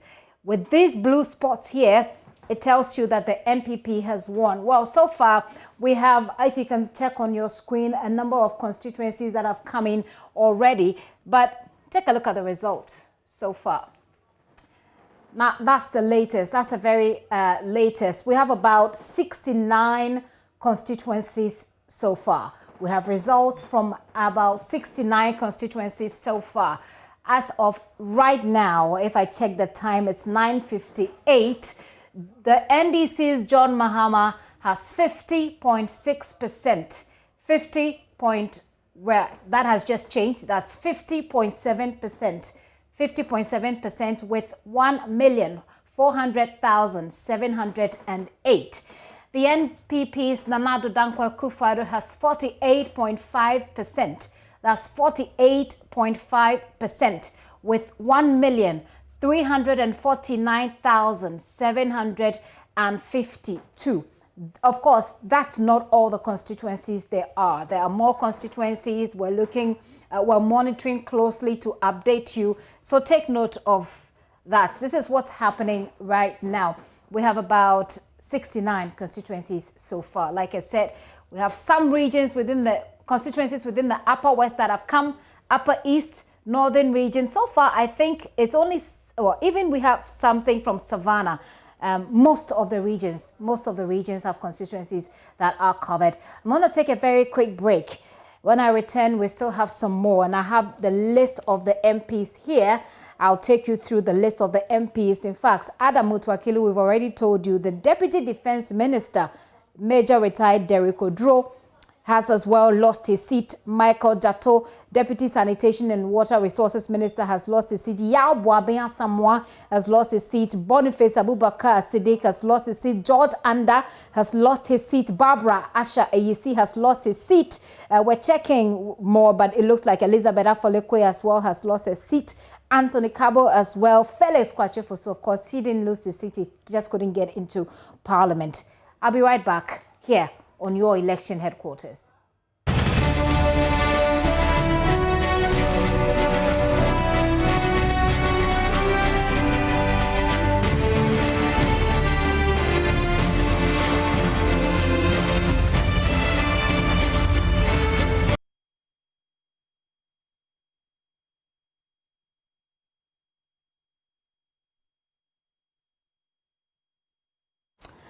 This is your election headquarters. We're talking about the figures that are coming in so far. We'll take you through those figures. Some members of parliament already on their way out. Something interesting happening in Odododiodo. We'll be telling you. We understand that the results are about to be declared in just about 2 minutes.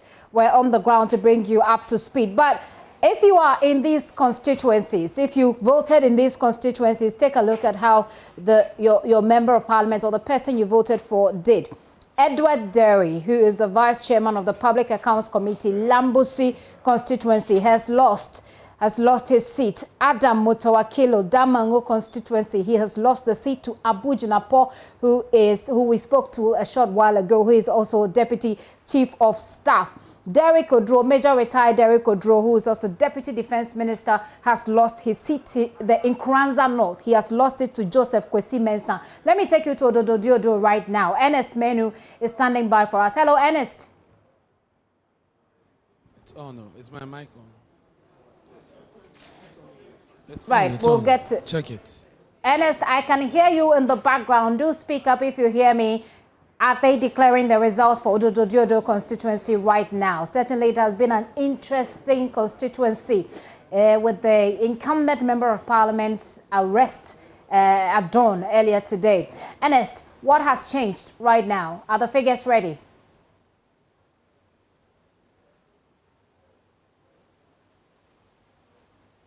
We'll get to Ernest Menu shortly, but this is how the Odododiodo constituency, has performed over the period and how the parties have performed within that particular constituency. If you look at it, it's a very tiny spot there on the map right there, and it is green, of course, but it is surrounded by a lot of blues. So that's one of the very interesting constituencies along the coast. Odododiodo constituency that is held by the NDC. They won that seat with 58%. That's 37,217 in 2016. The parliamentary candidates we know, Nilante Vanderpoy and Nilante Bannerman. Let me take a look at the trend in this particular constituency. It has been, of course, it has favored over the years the NDC. So if you look at it from 1996, the NDC had it, the parliamentary candidates had it with 49%, the presidential candidates had it with 53%. But by 2000, the tables had turned. The NPP took over with some 51%, right, with some 51% there. But that wasn't, that didn't last for long, because in the next election in 2004, the NDC took the seat back, with the parliamentary candidates, the presidential candidates gaining as much as the parliamentary candidates of the NPP gained previously. That was 51.9%. The parliamentary candidates had 52%. In 2008, the NDC held on. 2012 and 2016, it's held on. But if you look at the progression, in 1996, from 49, the NDC jumped to 52% and then 55%, subsequently 53%. But between 2012 and 2016, it looks like a little bit of a shift there, because the same percentage that the NDC won the seat with in 2012 was different. It had lost between with the 63% that it had in 2012, as of 2016, it had lost and it had 57%. Let's find out what the results say right now in that constituency. Ernest Menu is our man there. Hello, Ernest. Hi, Gifty. So, like I was saying, the official declaration will happen in a few minutes. The EC officials will declare officially who won the constitution, but also for the presidential. But ahead of that, I want to just run you through the figures. Remember that Ododo has always been a stronghold of the NDC.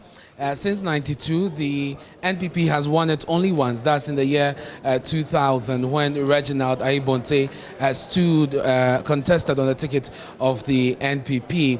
Now, what is happening also, and when I bring you the figures, you notice that Ni Lante Bannerman, who is contesting Ni Lante Vanderpoel for the second time, has managed to close the gap, and so that gives you an indication that Ni Lante Vanderpoel secured another term here at Ododo. So for the parliamentary results, we have Ni Lante Vanderpoel securing the seat again with 41,446 votes. Ni Lante Bannerman came second with 34,887 votes. And then Goom came third, Gifty, with 359 votes. The Goom was followed by the CVP, 301.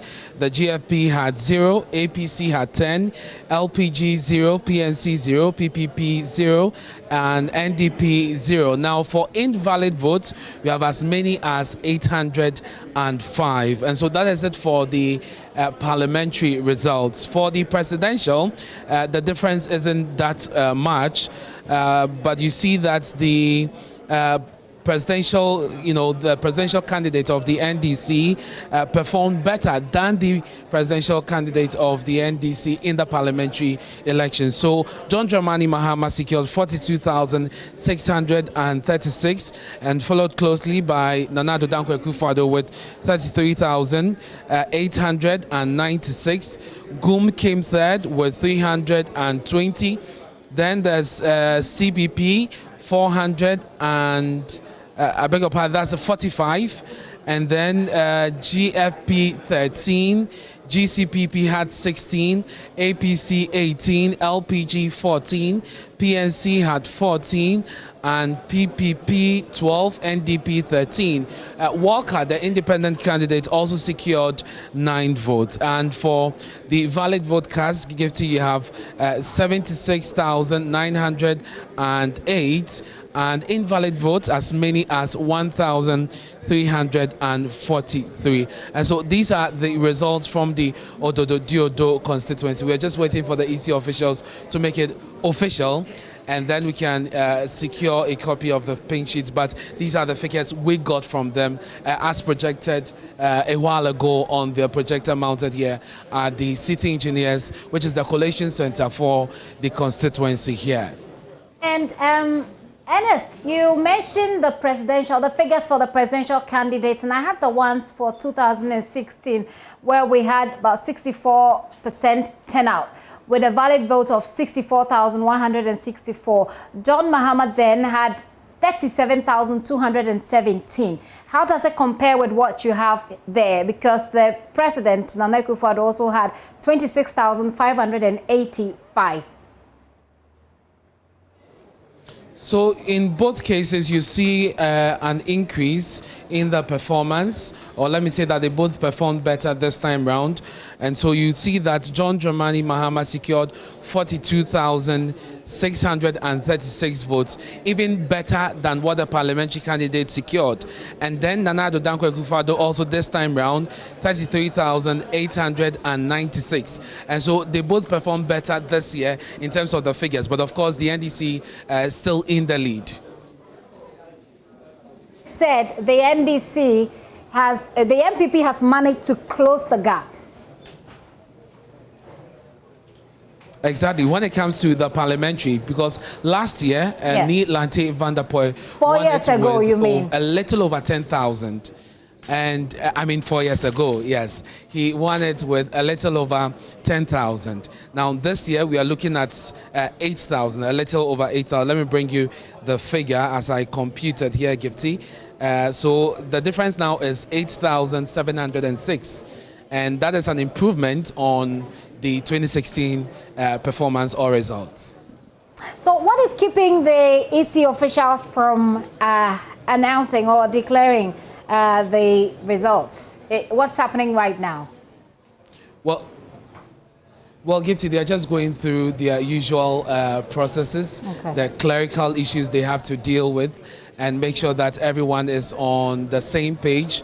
Issue a copy of the results to the agent, and then they would declare, and then of course paste it somewhere around here so that the general public can also have a view of it. Let me say that unlike yesterday when we had so many people here wanting to hear the results, I think that with time a lot of them have left, and so we just have media men, agents, observers, and of course EC officials just within the compound of city engineers observing this process, and so you don't have a lot of the constituents coming in. And also because perhaps news might have gone out there through the party agents as to who is leading. But that is also interesting because yesterday the two camps were celebrating, each of them claiming victory.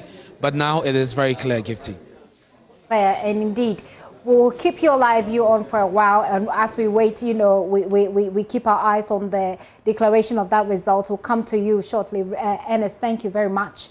Ernest Menu there, who has been there since it all started at dawn yesterday. Well, I'm taking you away from the Odododo constituency, but we're still around here in the Greater Accra region. Very interesting things happening there. I'll take you to the Lejokuku constituency.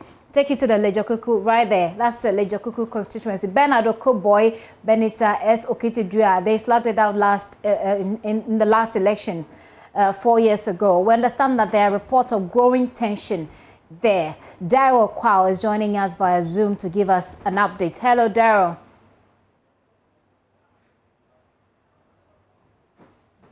I don't know if you can hear the noise in the background, but that is, those are NDC supporters chanting in anticipation of the results, which we were hoping would be certified an hour ago.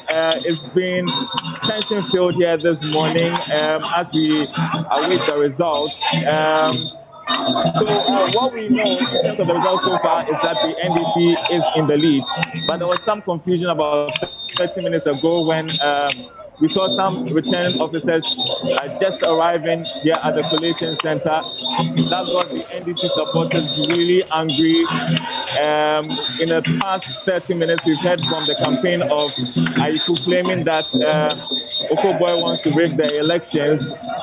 And I can't tell you what is happening in the collation center right now because the journalists have been moved out of the place and the counting is still ongoing there.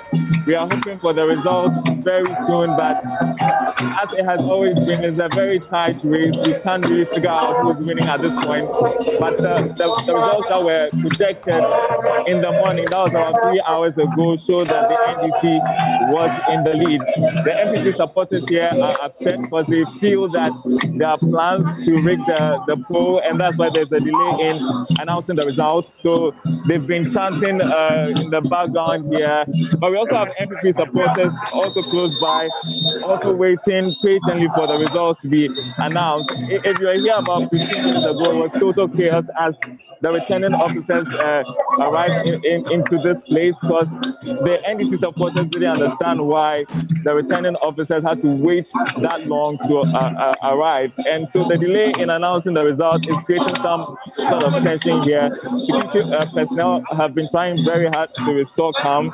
At least they are succeeding at doing so right now. But there was something very suspicious as well.